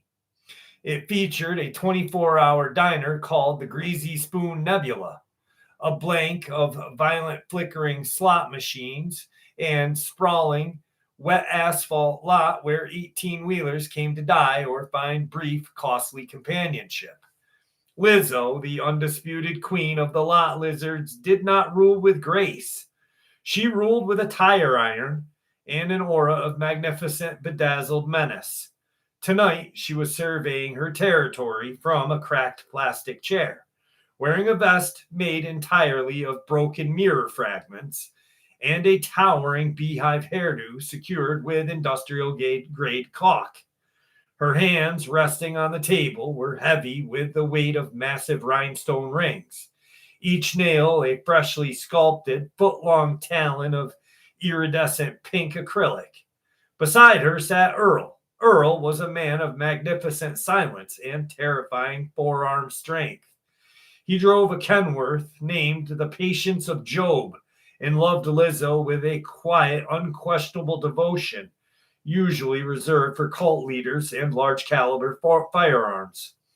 The silence, broken only by the whine of a refrigeration unit and the distant howl of the coyotes, shattered the sound of the tearing silk, followed by a thunderclap. "What in the hell was that, honey?" Lizzo drawled, squinting. A silver monstrosity descended from the bruised New Mexico skyline. It was not aerodynamic that kept it aloof. It was sheer, improbable will. The ship was shaped exactly like a massive chrome-plated rodeo horse, its mane composed of high-frequency communication antennae. Its saddle horn housed a main plasma cannon. It landed with a shuddering thump directly on the center of the asphalt lot, kicking up a rooster tail of oil-stained gravel. The craft's hatch hissed open, deploying a ramp etched with stylized alien cattle brand. From it strolled Clyde. Clyde was every Western archetype crammed into a synthetic vacuum-sealed spacesuit. He wore chaps made of laser-reflective material, spurs that chimed with every step, and a 10-gallon hat that defied both physics and the laws of intergalactic ventilation. He was fundamentally a man lost in time and space, looking for a meaningful transaction. He stopped 10 feet from Lizzo's table, his eyes adjusting to the toxic glow of neon. "Evening, ma'am," Clyde announced, his voice reverberating in a synthesized echo. "Space Cowboy Clyde, reporting for duty." Lizzo didn't flinch. She took a slow, deliberate drag off her mentholated cigarette that was 3 times too long. "This ain't no duty station, sweet cheeks," Lizzo replied, exhaling smoke that momentarily engulfed Clyde's head. "This is private property, and I ain't your ma'am. I'm Lizzo." Clyde adjusted his belt holster containing his twin 2 Sonic 6-shooters. He had traveled 3 galaxies, surviving on freeze-dried jerky and the memory of a woman who had scorned him on Saturn's third moon.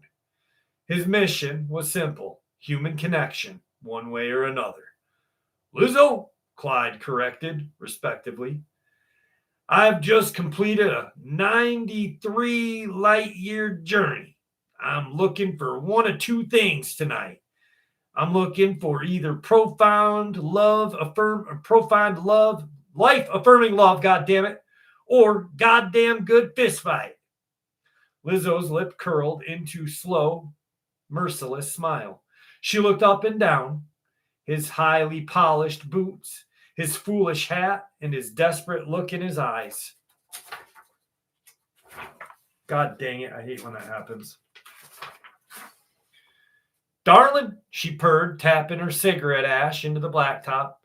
Out here, love costs extra, and I got a waiting list 2 states long. Clyde sighed, the sound amplified mournful by his suit's comms system. Figured as much. Well, I'm all out of love, emotionally and financially. So it's a fight then. He paused, running his gaze over the ensemble, slightly terrified truckers and lot attendants. Who's the contender? He expected a giant, possibly Earl. He expected a grizzled veteran. You're looking at her, Space Cadet, Lizzo said, standing up. She stood nearly 6 feet tall on her own, a fortress of flesh, tool, and fury. She tossed the cigarette aside. The mirror fragments on her vest caught the neon light, making her look like a disco ball on the verge of an explosive self-realization. Clyde took a step, calculating. Ma'am, with all due respect, I was expecting a man, a big man, maybe one of them green fellers from Dulce's restricted zone. Don't disrespect the local talent, Lizzo warned. You came looking for the queen. The queen accepts your challenge. She then turned her head slightly to Earl. Earl, baby, get my purse, the heavy one. Earl nodded solemnly, retrieved a quilted velvet handbag that looked suspiciously heavy for carrying mere cosmetics. The battle that followed was not merely a fight. It was a cosmic ballet of low-grade technology and immense earthbound power. Clyde drew his weapons, a pair of chrome-plated revolvers that spat concentrated bursts of plasma. The energy bolts hissed, vaporizing small sections of asphalt. Lizzo, however, moved with surprisingly rubbery grace, ducking behind a stack of oil barrels, just as the first shot melted the plastic chair she had once been sitting in. You call that firepower? Lizzo bellowed, pulling her hand from her heavy purse. She was not holding a gun. She was holding a glittering, custom-made butterfly knife, its blade wickedly sharp, and its handle carved from what looked like a polished trucker's skull. This here is professional manicure tool. Clyde fired again, but Lizzo was too close. She slammed the heavy handbag into Clyde's helmet. The reinforced contents, later identified as 3 brass knuckles, 2 cans of industrial-strength pepper spray, and a brick, rang against the composite metal. Boom! Clyde staggered. His eternal HUD flashed red. System integrity compromised, initiating countermeasures.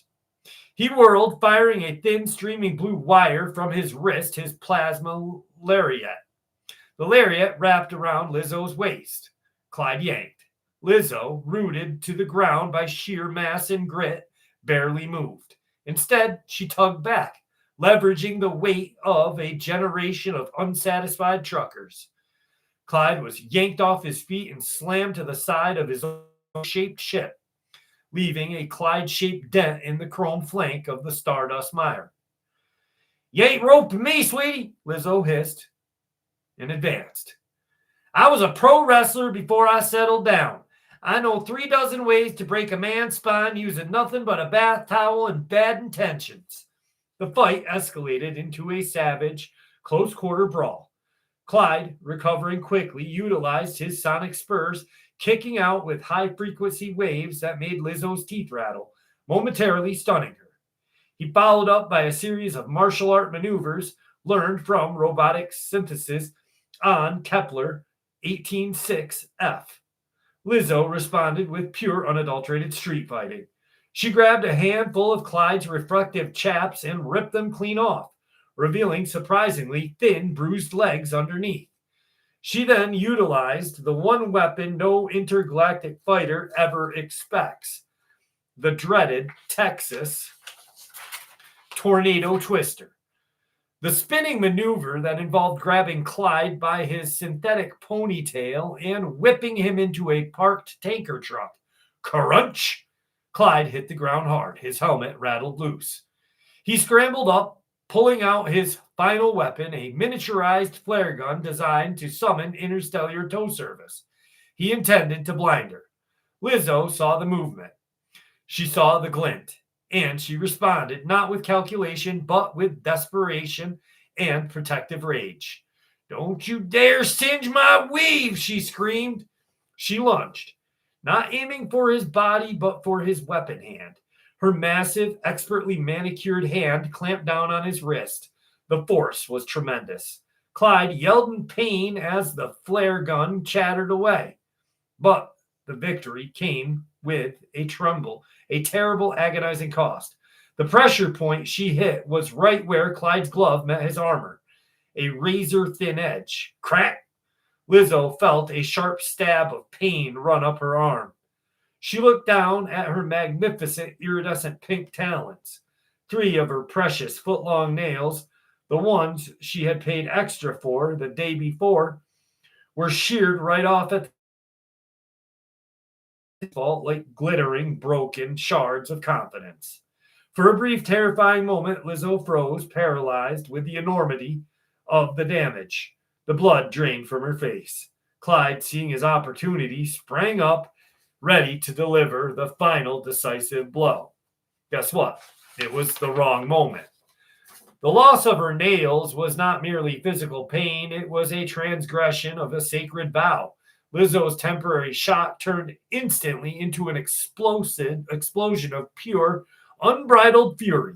"My nails!" she shrieked, a sound that could curdle milk and stop a locomotive. She grabbed the nearest loose object, a steel-reinforced orange safety cone, and swung it like a Viking war axe. The cone connected squarely with the side of Clyde's exposed, unprotected head. Clyde didn't just fall, he tumbled, a limp pile of space-age material and shattered dreams. He lay still, a thin trickle of blood seeped from beneath his hat, joining the oil and gravel. Lizzo stood over him, breathing heavy, her chest heaving. She was scratched, a mirror on her vest was missing, and her hair halfway down her back. But she was victor. "Nobody," Lizzo gasped, clutching her broken fingertips, "breaks the Queen's accessories." A few minutes later, Clyde, dizzy and confused, managed to crawl back towards his ship. The Stardust Mayor whined electronically. He dragged himself aboard, nursing a jaw that felt like broken glass and bruises that were already turning cosmic shades of purple and green. With a sputter and a weak flicker of the plasma propulsion, the silver horse lifted off the ground, tilting precociously.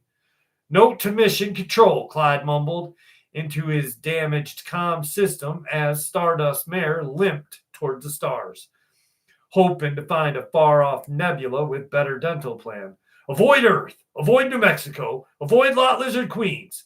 They're tougher than advertised." Down below, the desert night had returned to its normal, greasy rhyme.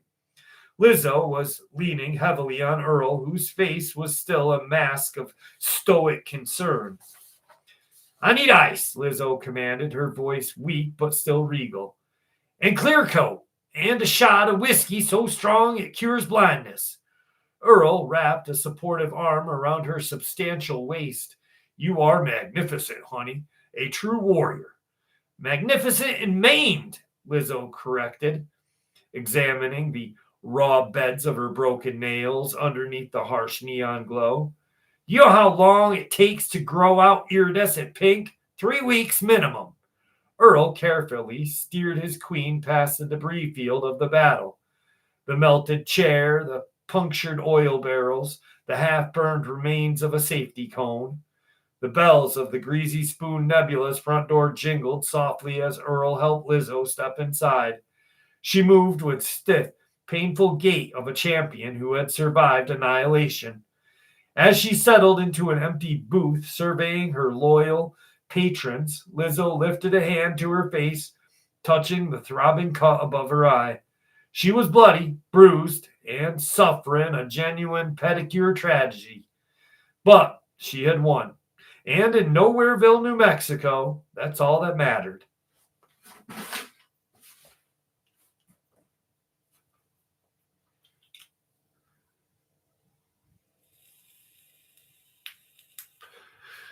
What's up, Truth Quest? How are ya?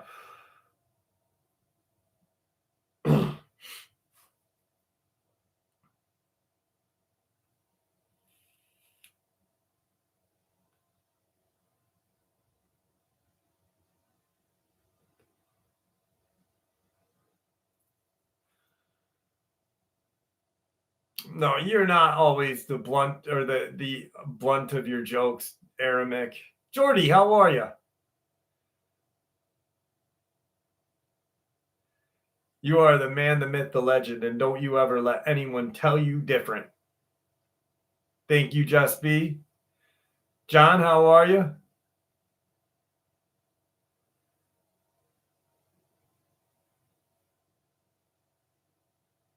I don't know who Jonathan Majors is, but I'll check it out.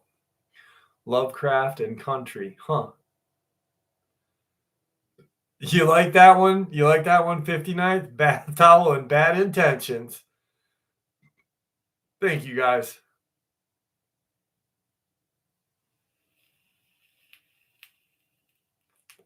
Well, she does have wrestling background, Johnny Ohm, and I'm glad you caught that one. She was the original wrestler of Glow. Gorgeous ladies of wrestling.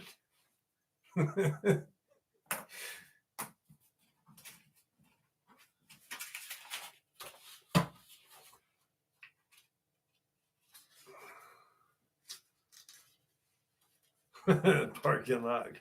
Parking going. That's funny. All right, here we go.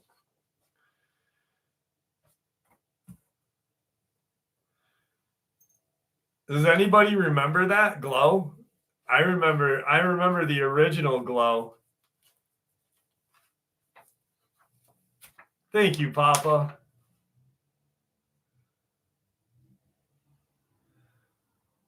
In Creed 3. Is he the black guy that grew up with Apollo, with Apollo's son? That set him up or whatever?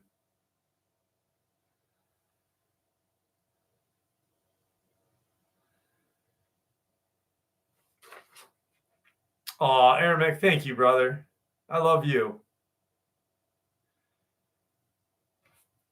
Glow was great. I loved Glow. I loved wrestling when I was a little kid. I still love wrestling right now. I'm pissed off that Albany, New York. Ooh, Andy Kaufman. Ooh, we got to bring Andy Kaufman back to life. Shit, yeah. Albany, which is obviously New York State's capital. It's only an hour south of me. But they have monster trucks this year at their freaking Civic Center. We usually have monster trucks at our Civic Center, but we're not getting it this year. And we have wrestling. We're not going to get no wrestling and no monster trucks. And I want monster trucks.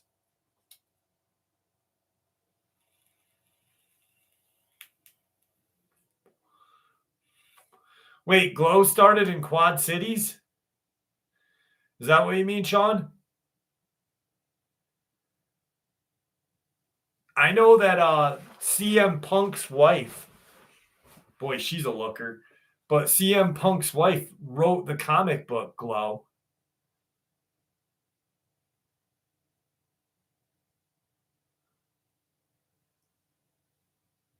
All-Star Wrestling, yep.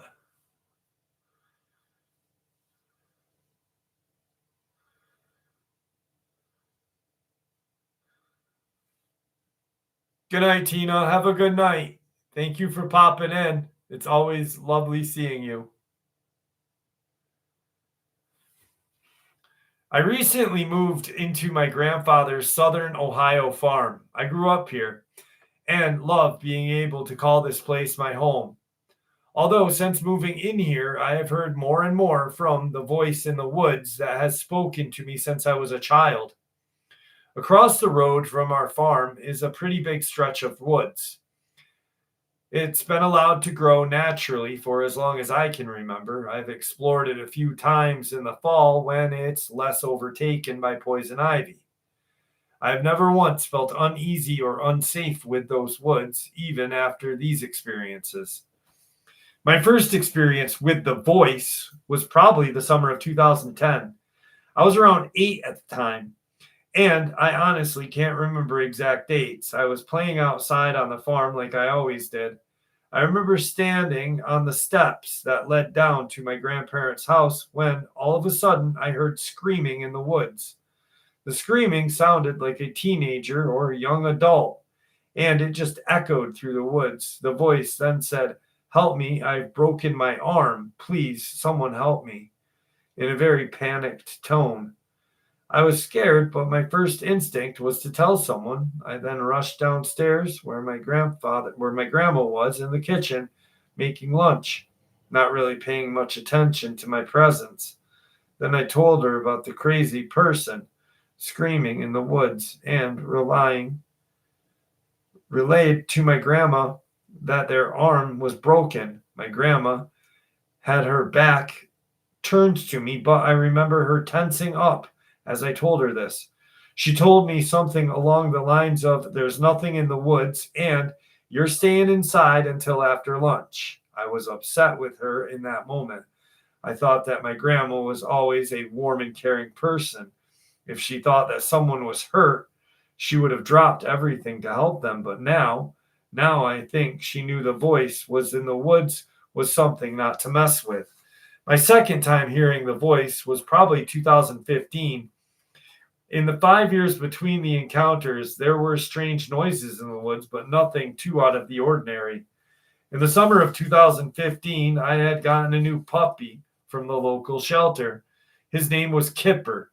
He was the best boy. I remember standing on the stairs once again and calling Kipper's name, my own voice echoing through the woods. After a few seconds, once my voice had stopped echoing, I heard a voice in the very condensing and mocking tone calling, "Kipper, Kipper, come here," in the woods. I can't remember what Kipper's reaction was, but I do remember him keeping his distance from those woods. Anyway, my next experience the other day, I was walking across to the barnyard to my grandpa's garage. Grandpa was working on one of his tractors, so I thought I'd bring him a snack. As I'm making this rather short walk, I hear my grandma's voice in the corn surrounding the farm. I couldn't make out what she was saying, but it was her voice. My grandma passed 2 years ago, so it was pretty jarring to hear her after so long. It also strange that this voice was coming out of the corn and not the woods. This entity has gotten a little closer to us now. I'm not scared of this voice. I am more curious of it. Does it want something? Is it hostile? Have other people around here heard it? I don't know. Maybe my grandma knew, but never ever told me.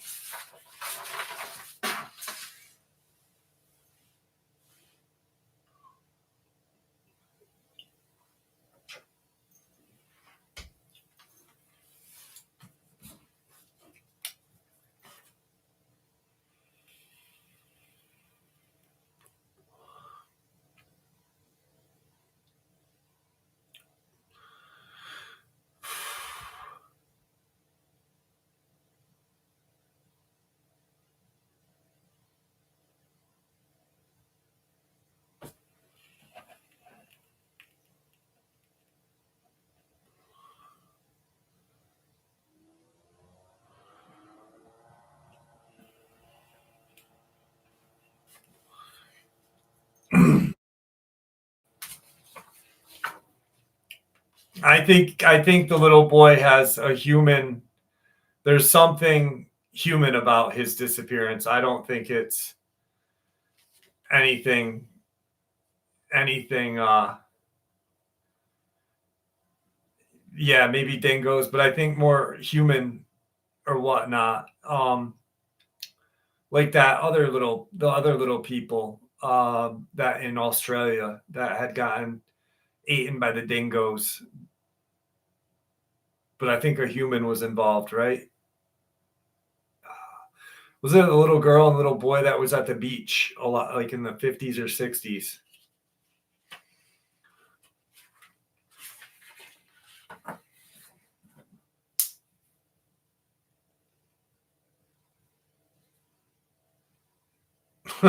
Tina.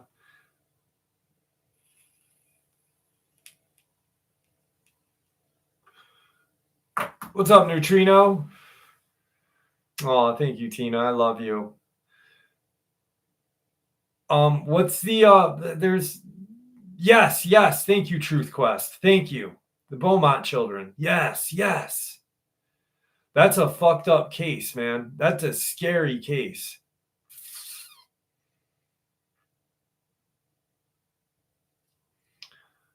Pretzel, I'm going. I'm still going.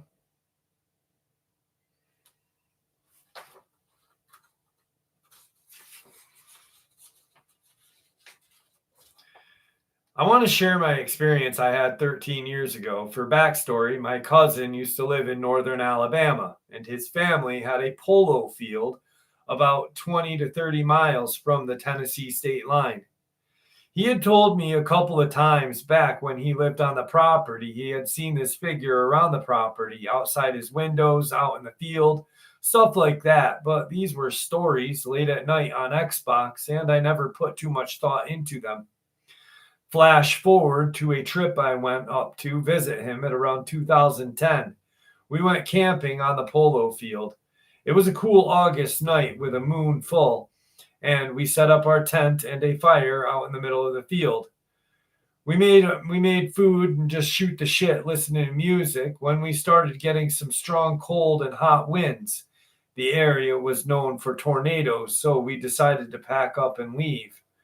We had gotten most of the stuff back into the car, and I decided to lie back up on top of one of the hay bales and just look at the night sky because I hadn't seen full night sky after moving to the city with high light pollution.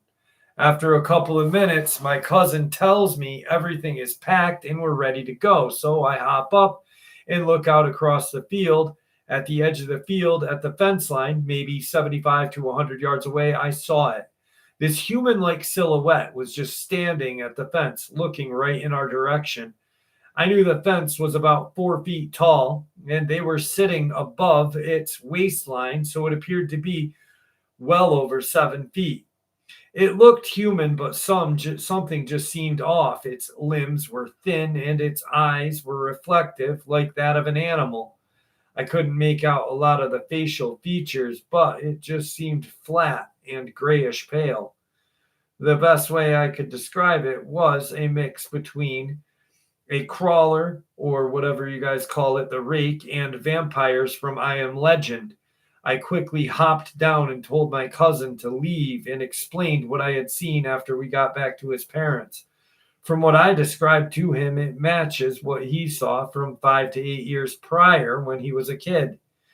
There's a few more experiences of these other friends seeing it around the woods a couple years after when they'd go camping, but no one still really has an explanation of what it could be or what it is. We've looked into the area, and there was an old asylum abandoned from the late 80s, early 90s, but given the span of around 15 years, it would seem we don't think it could be some weirdo living in the woods. Anyway, has anyone ever seen anything like this in northern Alabama or southern Tennessee? Let me know.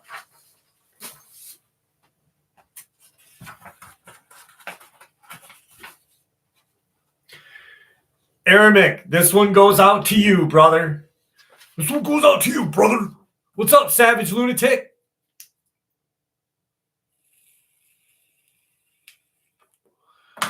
"13 families?"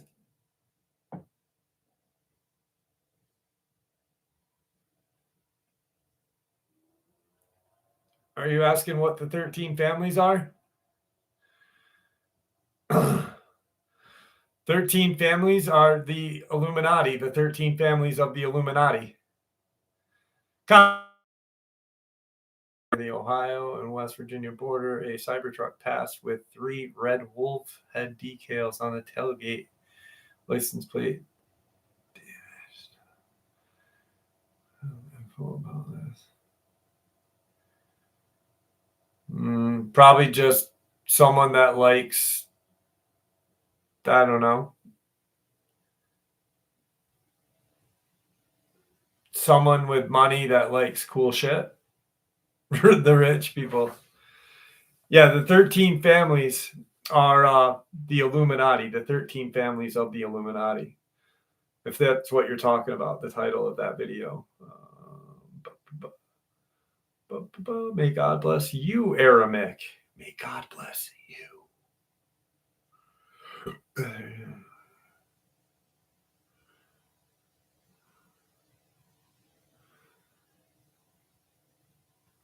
Well, the 13 families are essentially the leaders of the shadow government.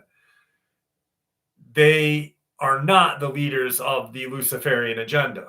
The Luciferian agenda goes, the 13 families are almost to the bottom of it. They are just a tool. Aramik! Thank you, brother. They are just a tool of the Luciferian agenda. But they still are a very powerful entity. You know, they control the military industrial complex. They control big pharma, the big newspapers. They control everything and anything. But once again, they are looked upon by the Luciferian agenda, the alien/demons, as just a tool. So they aren't that important. Aramik, thank you so much, brother.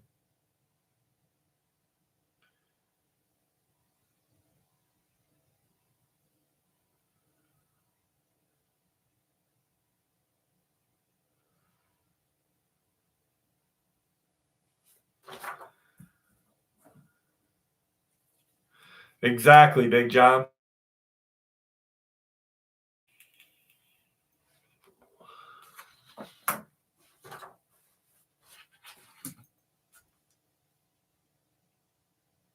Let me check something real quick.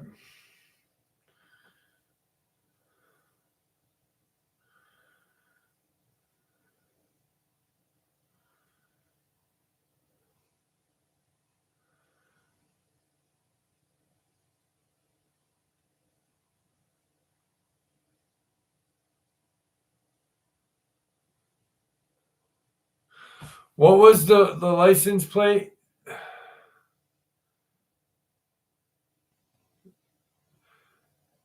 There's only 13 bloodline in the 13. There's only 13 bloodlines.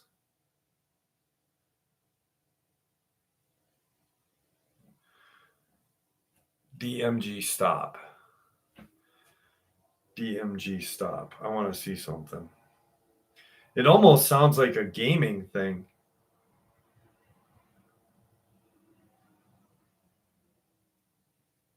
It's like a gaming thing, I thought. DMG ejected. It's a gaming thing.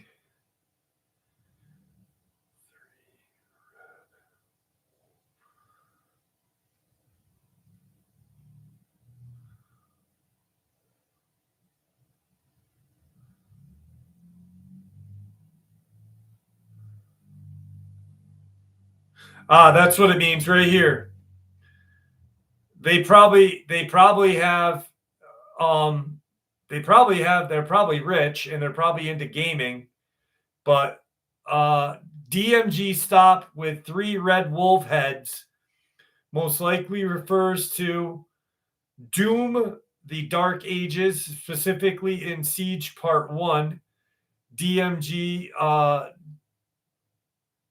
detrimental glentexta, whatever. But mainly, or there's a rapper but no reference to 3 wolves' head. The only thing that has a reference to 3 wolves, red wolf heads in DMG Stop is from Doom, The Dark Ages, Siege Part 1. I don't know. I've never heard of it. But hang on one second. Let me.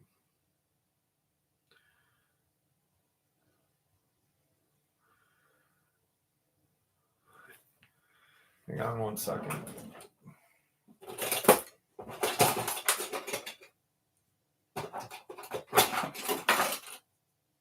Hang on one second. I'm going to pull this up. This is that SanDisk that I talk about. Are you ready?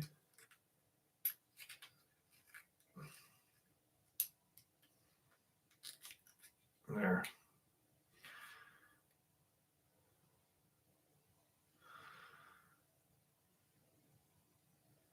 Okay.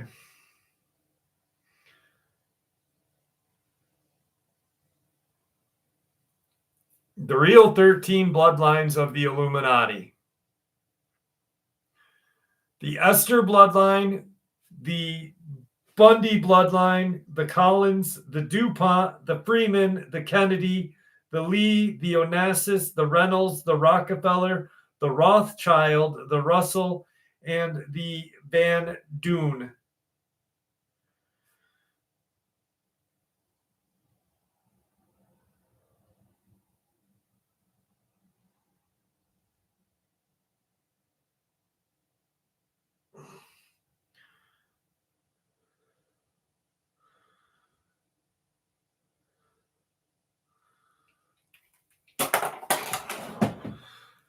But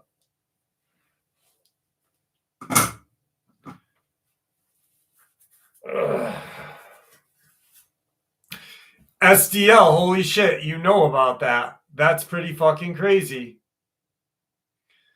There's a whole big thing on that, actually, part of the Luciferian agenda. Holy shit.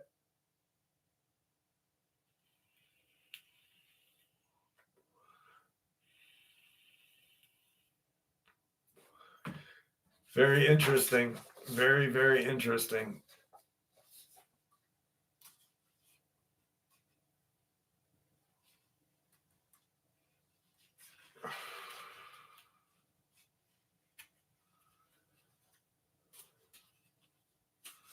Simone, have a good night. All right, this one's to you, Aramic. This one is to you. On Thanksgiving weekend of 2022, I was up late doing an aquarium water change, and afterward, I stepped out onto the back deck, second floor, to have a cigarette. It was 1:30 a.m., and there was still heavy snow on the ground. I heard something moving in the back door neighbor's yard behind the shared fence, maybe 150 feet from me. I assumed it was just a raccoon. Had seen one or more raccoons in their yard before, so I didn't think anything weird. The snow was a few days old, and the animal's footfalls were very audible. I figured that it was probably checking for food in the neighbor's bird feeders or on the ground. I waited to see if it was a raccoon, but it didn't come into view until it went from wherever it was into the neighbor's yard up to their house and began climbing the trellis to their roof. The neighbor's porch light was off, but ours was on, so I could definitely see the dark shape climbing their trellis and still thought it was a raccoon, but it looked too skinny to be any of the raccoons I had seen, and longer and lankier. I wasn't sure what I was seeing exactly. I had no reason to believe that it wasn't just some odd gangly raccoon until it got to the edge of the neighbor's roof and climbed on top. Now I was more confused about what it was because it seemed more cat-like rather than raccoon-like. Prominent cat-like ears, but with a face that was more elongated, like a possum's. But it was definitely didn't have the smooth, skinny rat tail that possums have. The tail was long, at least as long as the animal, and seemed thicker. It at this distance, no raccoon banding or coloration, and instantly recognizable. The animal began facing me and started doing this sort of shimmying little dance cats do right before they were going to make a jump. And I didn't understand because it was literally nothing between where it was on the neighbor's roof and where I was standing on our back deck that it could jump from. And I thought, this thing's going to jump off of the roof and land in the snow below. Then it jumped and spread its limbs, and there was some sort of unexpected wing or membrane thing that suddenly happened, and I was frozen in shock. It did not flap, so I don't believe this was some sort of truly flying animal, but the shape of the wing or membrane did not look like a flying squirrel's, where you can see the membrane connect before the forelimb and hind limb, and it kind of gives a square appearance. On this creature, it really looked like a wing and membrane was just on the forelimbs and didn't extend down to the hind limbs, and its long tail was like rubber as it glided. It seemed more wing-like than flying squirrel membrane, but it was not like a bat wing either. It definitely didn't look like there was any kind of veins or such in its membrane. I was totally spooked once it glided towards me, since I had been standing there frozen this whole time trying to figure out what the hell this thing was before it jumped. I panicked when I saw it could glide and was coming toward my deck. I opened the sliding glass door behind me and jumped inside, still with my lit cigarette. I hadn't turned my back to it so I could see it react to my sudden movement and panic as it was in the air, and I could tell that I startled it. Its underside seemed like it was bare skin, like a dog. It was close enough for me to see its navel before it landed on our roof above me. I could hear its nails on the roof as it walked up toward the pitch. I totally felt like I was being observed by some animal nonchalantly doing a nightly routine from climbing up this wall on one house and gliding to the other in our neighborhood, and it had noticed me until I got startled and moved quickly to get in the house. I still don't know what this thing was, but doesn't seem to be any kind of gliding animal of this size, giant flying squirrel with mange. This was in Denver, Colorado, where I live. I don't think this is some kind of escaped pet in the middle of night in frozen November, but maybe I'm wrong.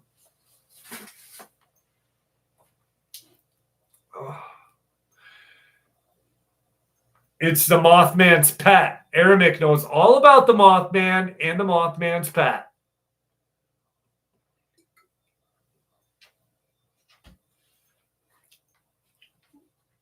We call it Moth Dogman.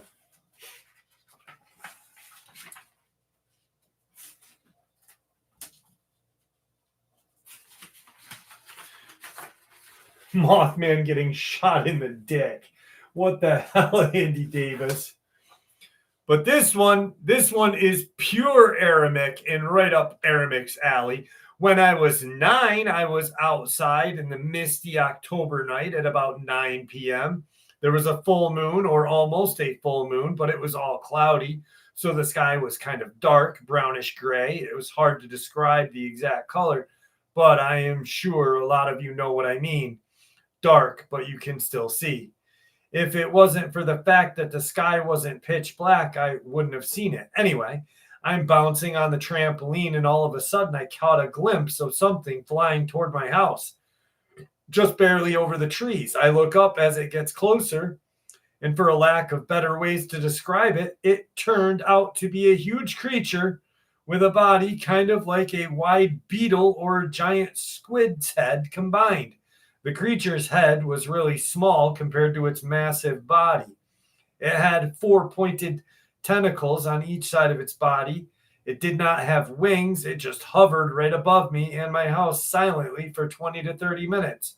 Pretty fast, but slow enough for me to make out the creature. I couldn't see its eyes or any detailed features beside the pointed ends of its tentacles.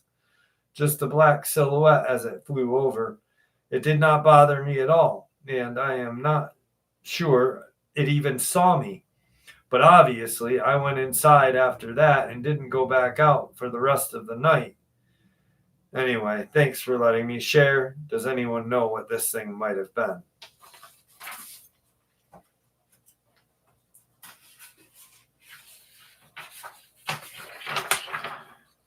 Oh.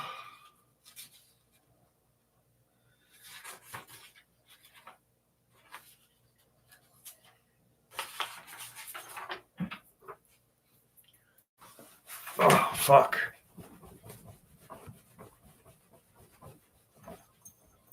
There we go.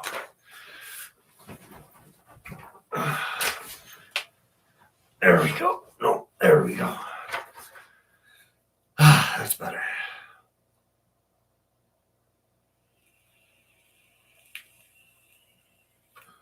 Thank you, SDL. Much better, Kathy Hayes. Much better. I'd like to preface this. I've always been a skeptic of things like cryptids and the supernatural forces, but I genuinely can't explain what I heard or experienced this night. At around 1:30 a.m., I stepped outside to smoke like I have done every night before I go to bed. A few minutes go by before I hear what I thought was the neighbor's roosters going crazy. I thought that was a little weird because I've never heard the roosters at this hour. They are usually doing their thing around 6-ish. I just shrugged it off and kept smoking. As I am taking another hit, I hear it again, what sounds like a rooster, except this time it's closer than before. Again, I still thought nothing of it and continued to smoke. Next few minutes passed without me hearing the rooster or anything, until out of nowhere I hear what I can only describe as a rooster call mixed with a screeching, almost like a zombie but less droning and human sounding, from behind my fence. At this point, I am completely froze and look down at my pipe to see I got a few hits left. Wasn't letting this dude ruin my night, so I finished my bowl and started walking back inside. When I got to the door, I heard something run off. From its running, it sounded about the size of a large deer, but I am not quite sure because I never saw it. It was definitely running on 4 legs, though. I live in a town called Katy, specifically Old Katy. If anyone has had any experiences here, let me know. Texas, there's always something in Texas.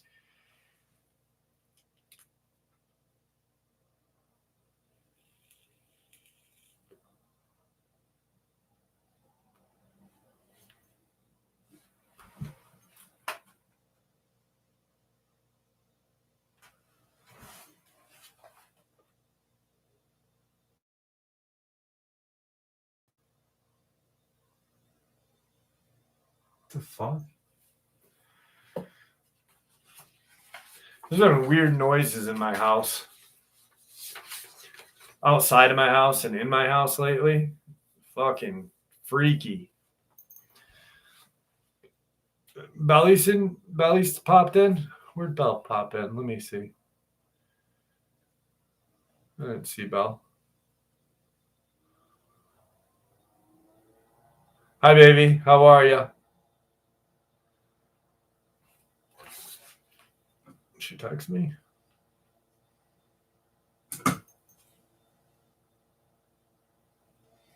I'm at Denny's. What's up, guys? At Denny's. Denny's! Bring me back some taters.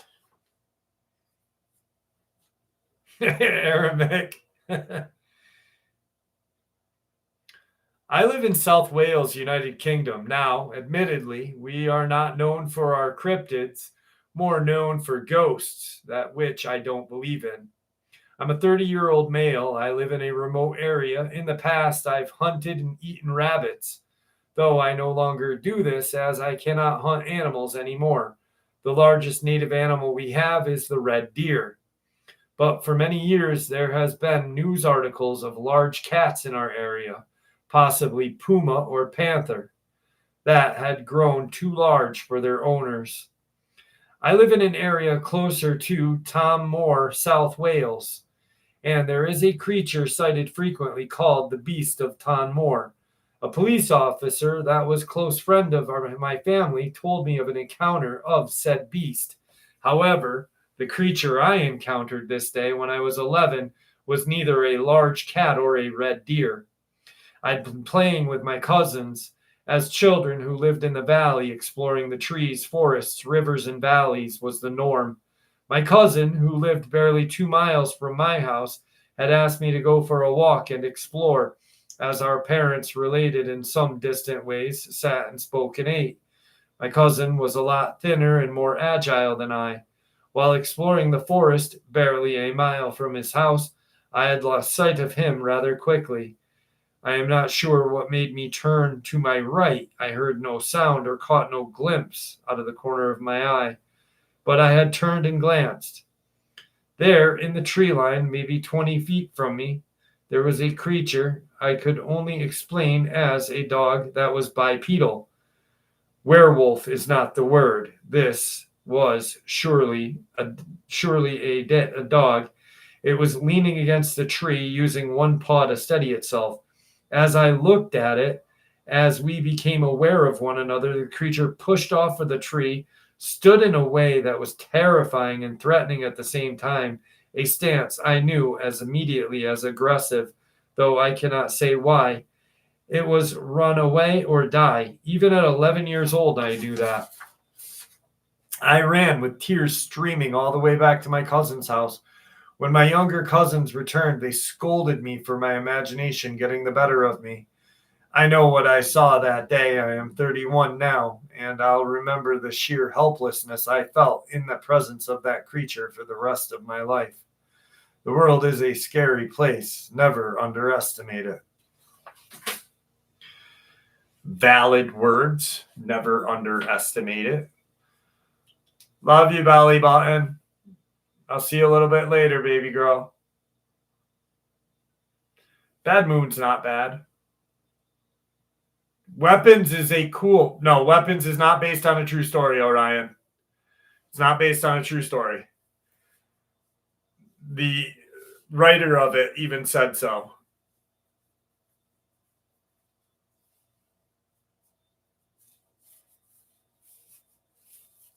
But it's a good movie.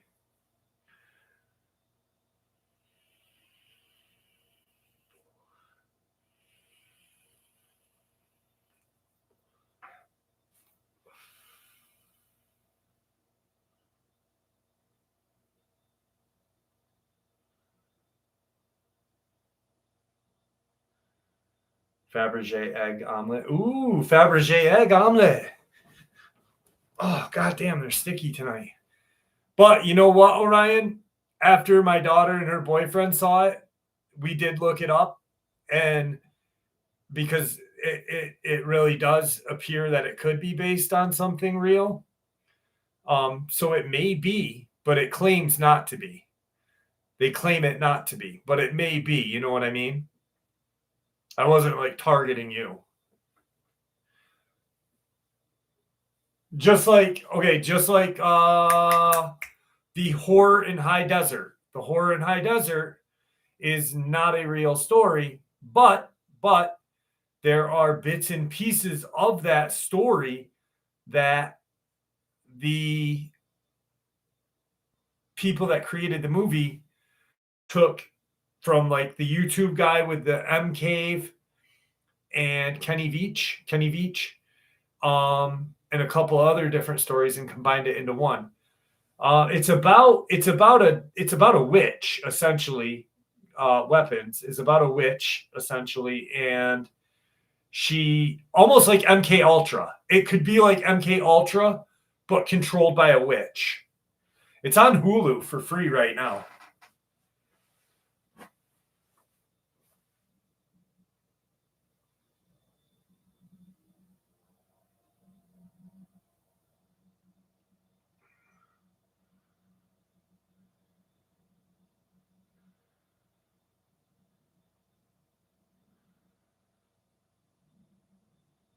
Did you hear the sound, Tina? Or did they just say that they heard the sound? Good evening, do something, Dip. I just got a haircut too, actually, SDL. I'm kind of mad because it feels like he fucked it up. Went blue crabbing. Ooh, blue crabbing. I like me some crabs. Fucking helicopter. For the last 3 nights, we've had helicopters going over Glens Falls like crazy. Thanks, Neutrino.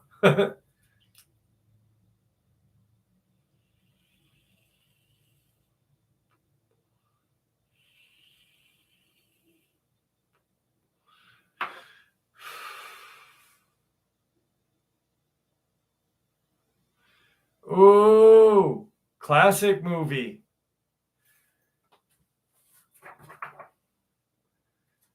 Ernest Does Dallas.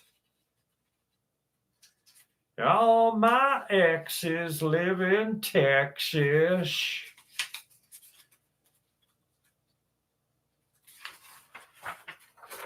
All right.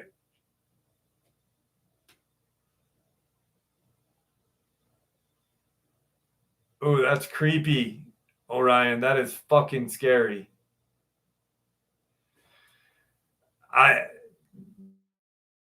Aren't nothing to fuck with. Just like the Wu-Tang Clan. Ouija boards are nothing to fuck with.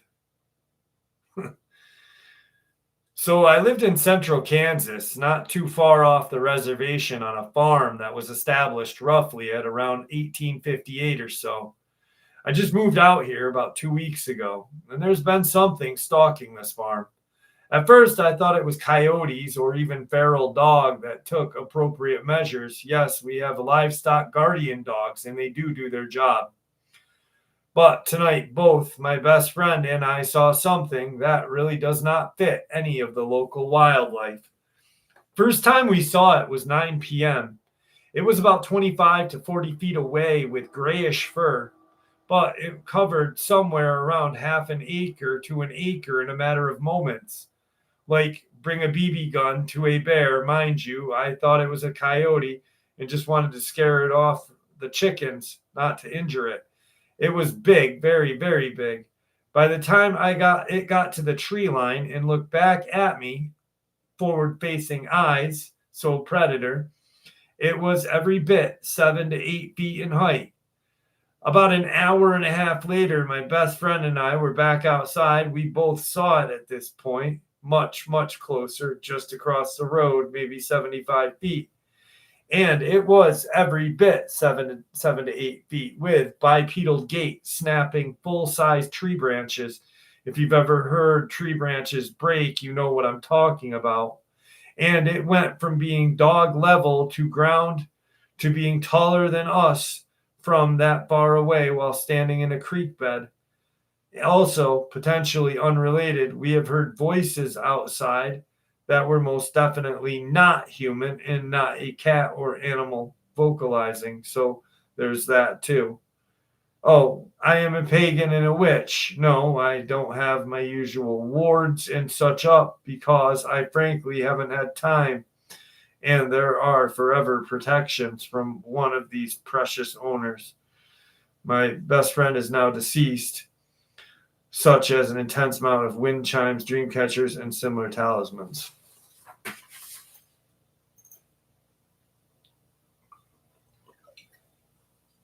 Andy Davis, good night, brother. Have a good night. Always good seeing you. I think the Megalodon exists still, Orion, 100%. Me and Isabel have talked about it a bunch of times. I think the Megalodon is in the Mariana Trench somewhere, or like you said, in some uncharted part of the ocean. We know more about space than we know about our ocean. So yeah, I really think Megalodon still exists.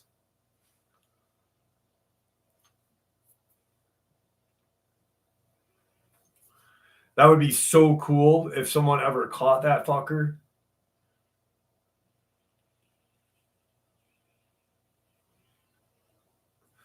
Maggie Mayhem, criminals looking for criminals.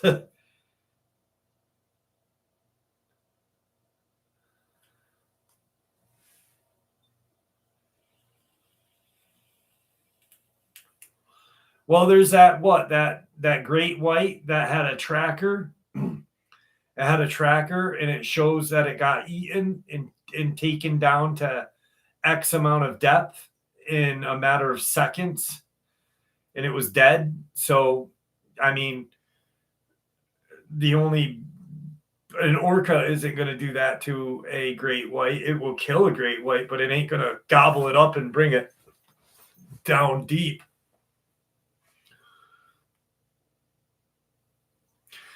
If you just think they just recently within the last 10 years realized that the Greenland shark was still around. You know, coelacanth. I mean, coelacanth has been around for a long time, but you know, they are still making discoveries in the ocean.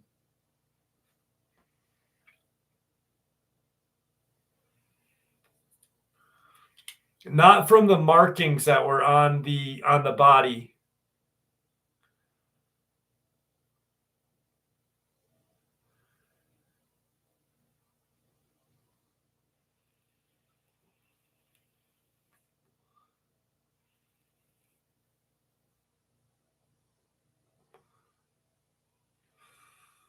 So you heard the noise, Tina, or you just said it? I didn't know if you said that.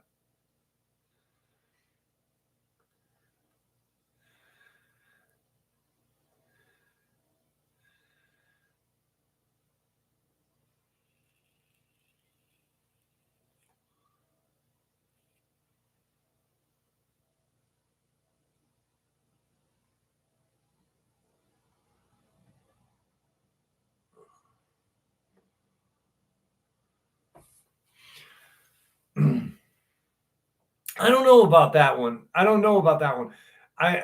wonder about the merman or mermaid or whatever one. The hand with the hand.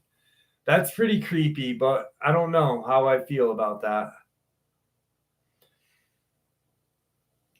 I know Truth Quest. I know that there's something of like some sort of merman or mermaid thing off the coast of Washington State. I do know that. My friend, well, he was in the show in the chat earlier. Disciple, he lived on the reservation in Washington.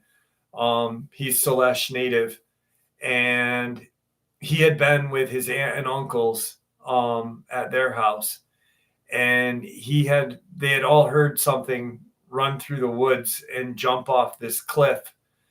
Um, and then like an hour later, he went down to investigate, and he saw something off to the side of the boathouse that was not human but looked human. I don't like oceans either. Oceans scare the shit out of me.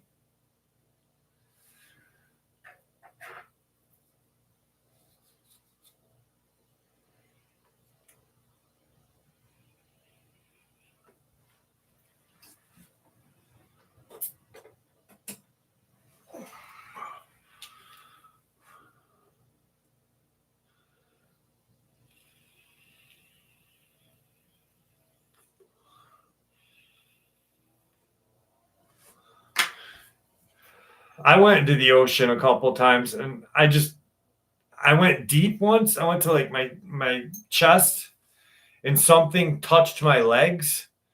Like something big hit my legs, and I immediately turned around and ran the other way. I was like, "Fuck this." Nope. Yeah, off the coast of Somalia, there's been sightings of mermen and mermaids as well. But the shitty thing is there's always a war in those countries that we can't freaking get to. So I mean, damn, let's stop fighting so we can check out your coastline, brother.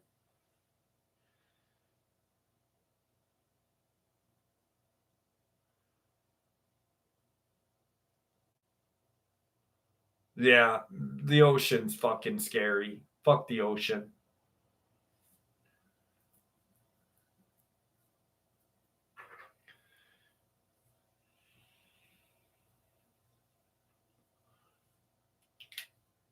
Not in Somalia.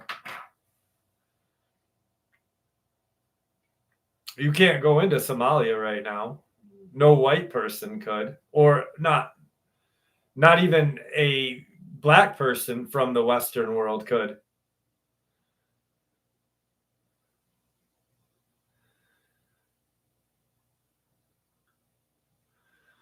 What do you think about Antarctica? I think 100%.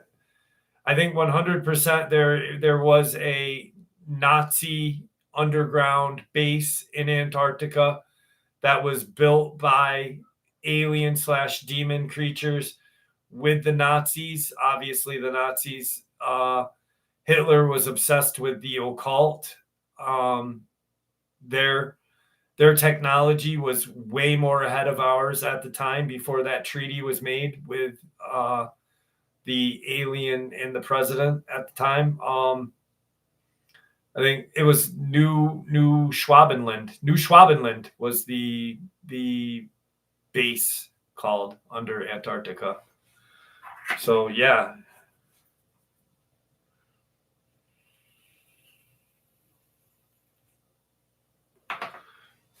Yeah, with no doubt, like,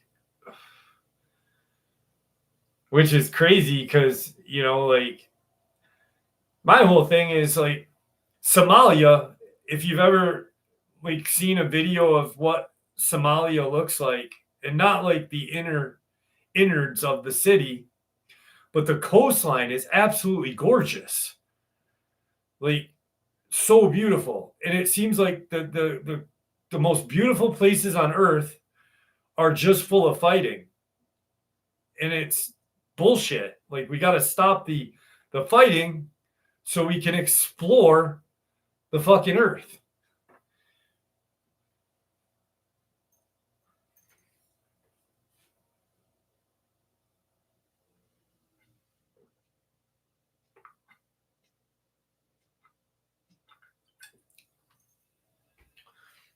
Like, before Lebanon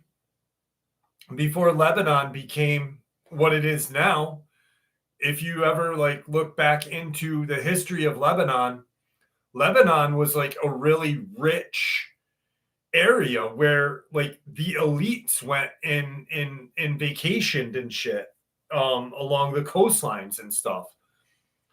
And now you can't even go there. It's crazy. It's crazy.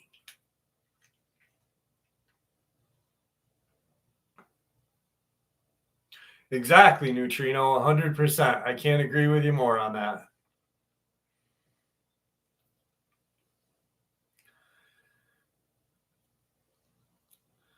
I don't think the earth is flat. I know it's round.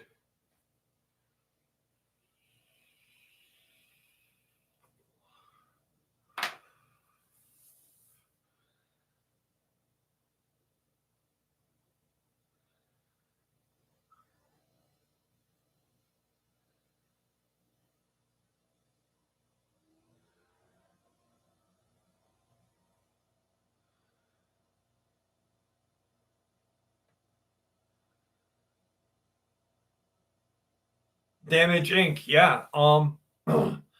Well, here's something interesting is Steph, the guy who worked for private military contracting for a long, long time.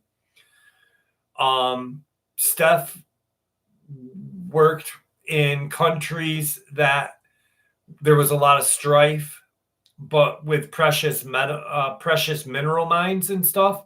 And if you ever notice that around these precious mineral mines, they have a lot of armed security, and a lot of that is for thieves and stuff. But there's a lot of interesting goings on, cryptids, UFOs, and stuff around those.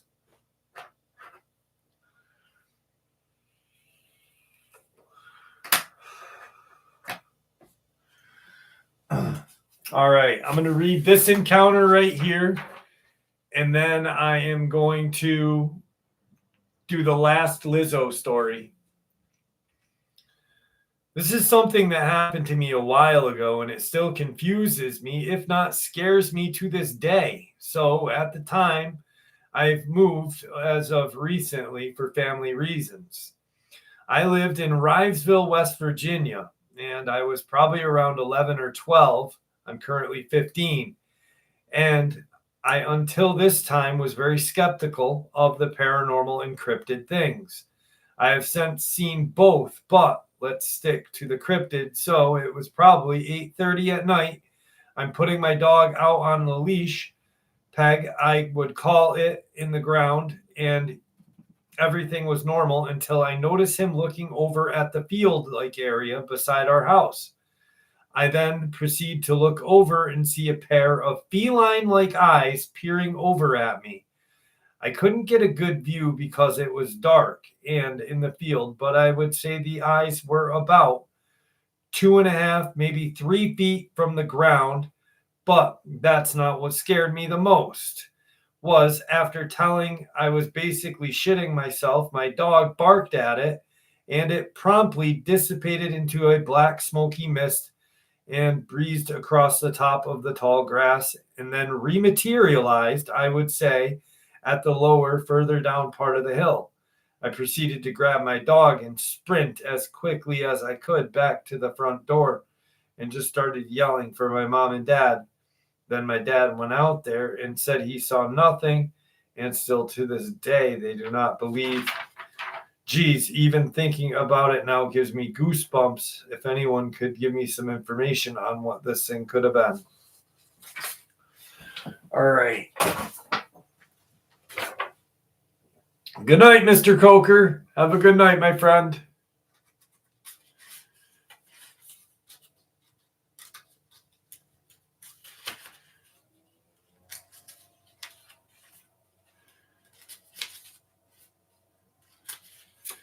This is the last Lizzo story of the night, and Lizzo meets the Headless Horseman.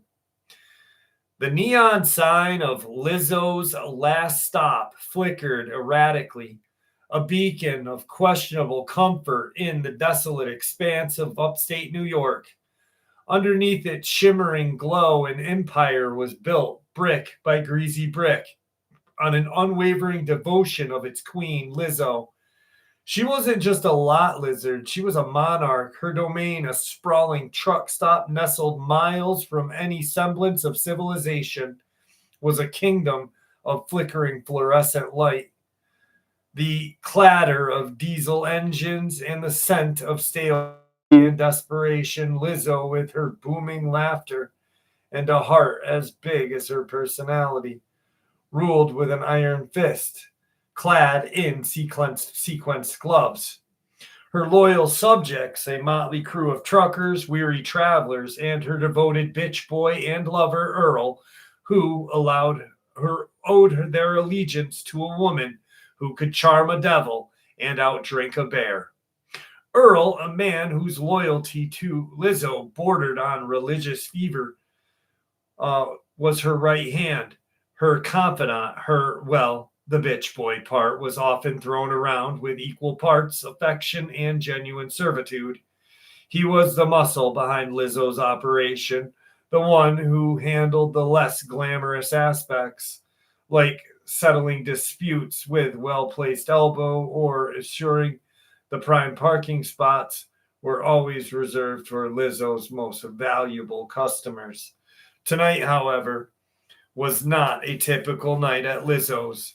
A chill deeper than the late autumn air had settled over the truck stop, the kind of chill that makes the hair on the back of your neck stand on end, and the shadows seem to writhe with an unspoken menace.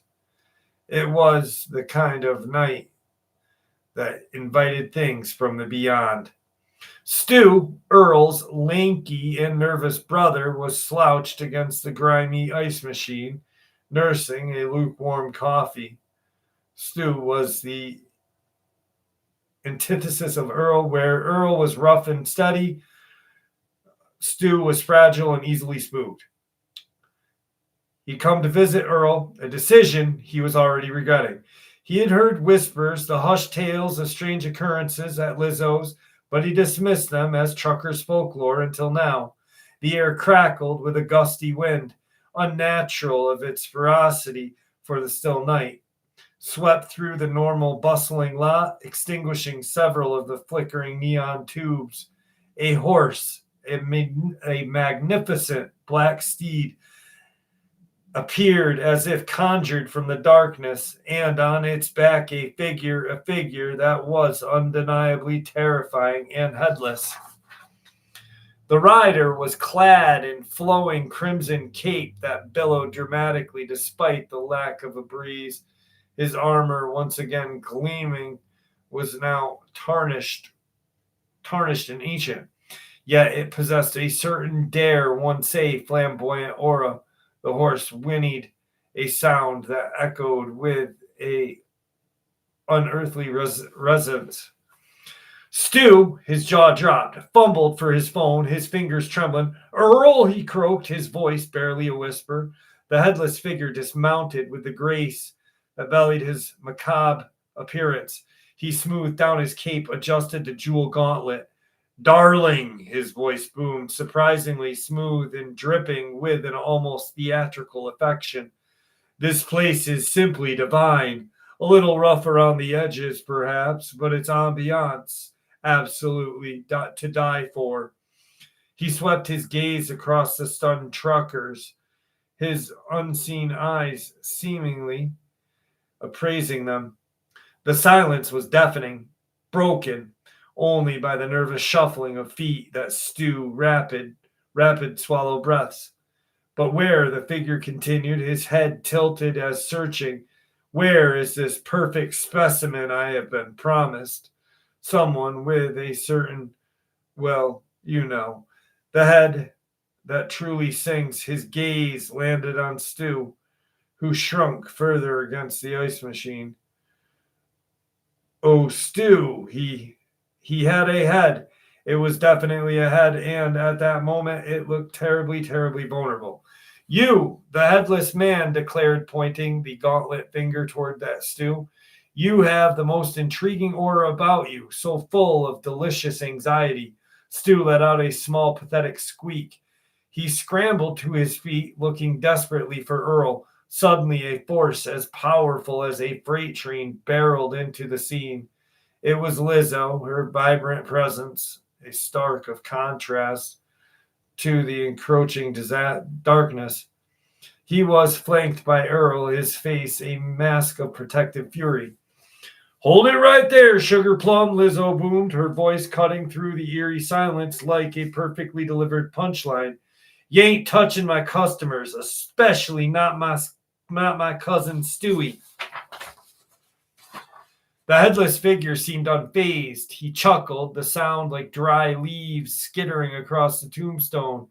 A queen, how utterly delightful. And who might you be, my dear? Procurement. I'm Lizzo, she announced, striking a pose that would make a runway model jealous. And this here is my kingdom. You want ahead? You gotta go through me first. And Earl. Earl stepped forward, cracking his knuckles. Yeah, fairy tale boy. You ain't getting Stu's noggin. The headless man let out a theatrical laugh. Oh, the drama, the tiresome. Very well. If you insist on being so pedestrian, prepare to face the wrath of, well, me. With a guttural roar, the headless horseman lunged. His severed head began to glow with an unholy light, and he brandished a spectral sword that hummed with a dark energy. Stu let out another yelp and tried to bolt, but his feet felt like lead. The horseman's sword swung, aimed directly at Stu's neck. But before it could connect, Lizzo was there, a whirlwind of glitter and fury. She blocked the blow with a sturdy chrome-plated thermos that she had apparently been using as a weapon. The impact sent sparks flying. The thermos clattered to the ground, miraculously intact. You think you could just waltz in here and start lopping off heads like It's a sale at a wig store, Lizzo snarled, her eyes blazing. Earl joined the fray, a blur of motion. He dodged a swipe from the headless horseman's flaming sword and landed a solid punch to the spectral's armor, the impact echoing with a dull clang. The horseman stumbled back, surprised by the ferocity of the assault. You insolent mortals, he shrieked, his voice losing you insolent mortals, his voice losing some of its refined edge. Do you not know who I am? I am the harbinger of doom, the embodiment of eternal dread. God, my eyes are fucking playing tricks on me again. Yeah, we get it. You're dramatic, Lizzo retorted, grabbing a discarded broom and swinging it with a surprising force, catching the horseman in the spectral chest. He reeled back, his crimson cape swirled. The battle raged, Lizzo with her unexpected strength and unyielding spirit, and Earl with his brute force and unwavering loyalty were two formidable duo. They dodged spectral blades, deflected fiery blows, and even managed to land a few solid hits, much to the horseman's surprise. Stu, meanwhile, had wisely taken refuge, banished, or behind the snack aisle. Damn it, my eyes are fucking messed up. Hang on a second.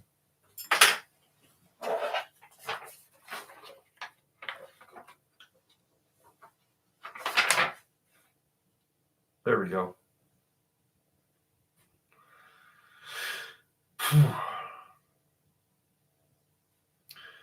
Earl nodded. His eyes gleamed. He began a series of rhythmic chants, guttural and ancient, that seemed to resonate with the very earth beneath them. Lizzo, meanwhile, flipped through the book, her lips moving to silent incantation. She found the page, a diagram of strange symbols and rather unflattering drawing of a demon. Okay, sugar, she said, looking at the horseman with a glint in her eye. Time for you to get reassigned. As Earl's chant reached the crescendo, Lizzo slammed the book shut, the sound echoing with a finality that seemed to seal the horseman's fate. A blinding flash of light erupted from the book, engulfing the headless figure. He let out a shriek, a bizarre mix of outrage and terror. When the light subsided, the headless horseman was gone. The air was still, the unnatural chill receding, and the faint, lingering scent of brimstone and cheap cologne hung in the air. Stu cautiously emerged from his hiding place, looking around in disbelief. Is he gone? Lizzo winked. Yup, sent him to where he belongs, North Korea, with the Red Rocket Man. I figure they'll have plenty to talk about, gay and flamboyant, but tough as hell. Kim Jong-un will know exactly what to do with him. He's going to be a little bottom boy forever. She clapped Earl on the shoulder. You did good, baby. Friend, only for you, Lizzo, only for you. The truckers, who had been frozen in a mixture of fear and awe, began to stir. The neon light of Lizzo's last diner flickered back to life, casting its familiar glowing, comforting glow. Lizzo surveyed her kingdom. A small smile played on her lips. It was just another night at the truck stop. A little excitement, a little humor, and a little horror. A lot of Lizzo. And in the vast, empty darkness of upstate New York, that is exactly how she liked it. God, I'm sorry about that. My eyes are fucking killing me right now. Ugh.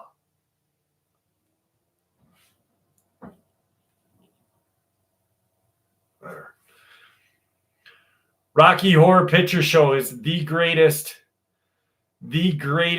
play musical ever. I love it. I've seen it live about, I'd say 15 times live.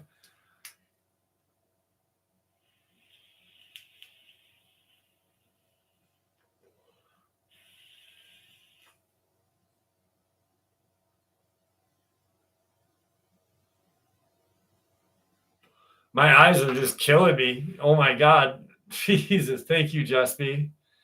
I got to take a minute.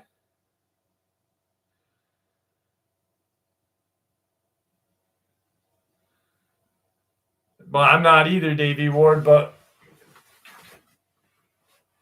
it is 59th. It's probably the coolest thing I've ever seen. I first saw it when I was 13 years old. I was just a little skater kid, freaking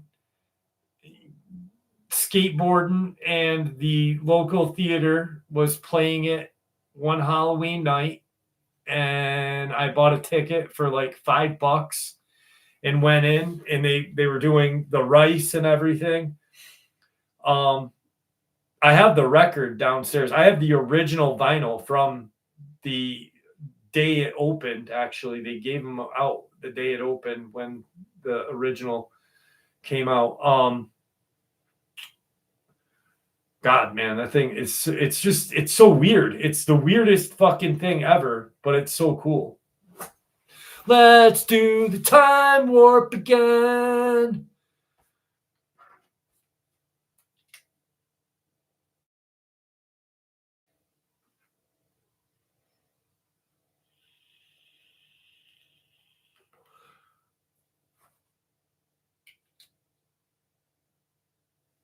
That's all right.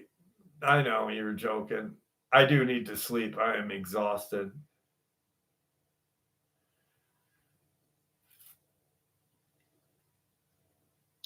Is he the rapper now? Because I think he's the one that claimed to be a super soldier and now is a rapper. Is that who you're talking about?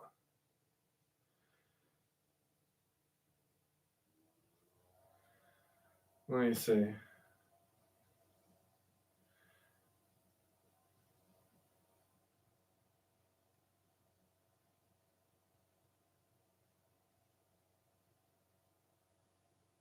No, different one.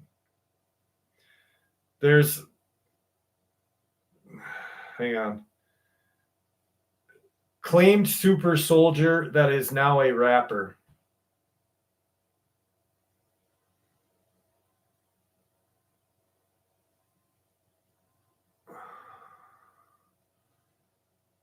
Hang on.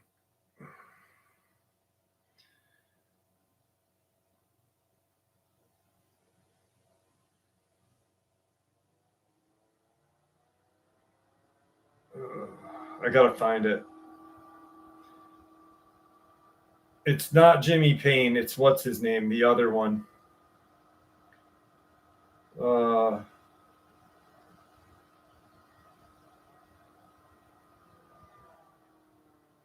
Yet the government still denies that the super soldier program ever existed. And I'll find it. I'll find it and talk about it next week. Oh shit. All right. Guys, I am gonna go to bed. Wow, we've been doing this for 3 hours. It's 3 a.m. Awesome. 3 hour live stream. Thank you so much for hanging out with me tonight. I had a blast with y'all.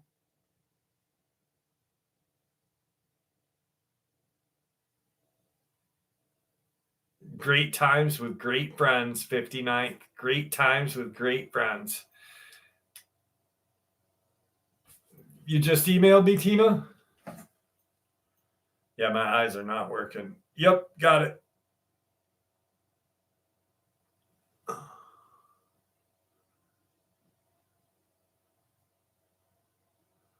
Huh. I'll have to check it out. I'll check it out. Thank you, Tina. All right. Guys, thank you for having a great night with me. I might before you guys go, I've been thinking about it. I might throughout the week make an announcement and do a live stream on Halloween night because it falls on Friday instead of Saturday, but I don't know yet. So if I do, I do. If I don't, I don't. I just in the first upload of the day, listen to see if I'm going to. I definitely am not going to do one on Friday and then one on Saturday because that'll just kill me completely. But I don't know. I'll have to decide. Or maybe I'll just do a quick hour one on Halloween and then save the rest for Friday or Saturday. I don't know. We'll play it by ear. But either way, I'll see you guys next week. Thank you for hanging out with me. And I hope that you guys have a wonderful rest of your week.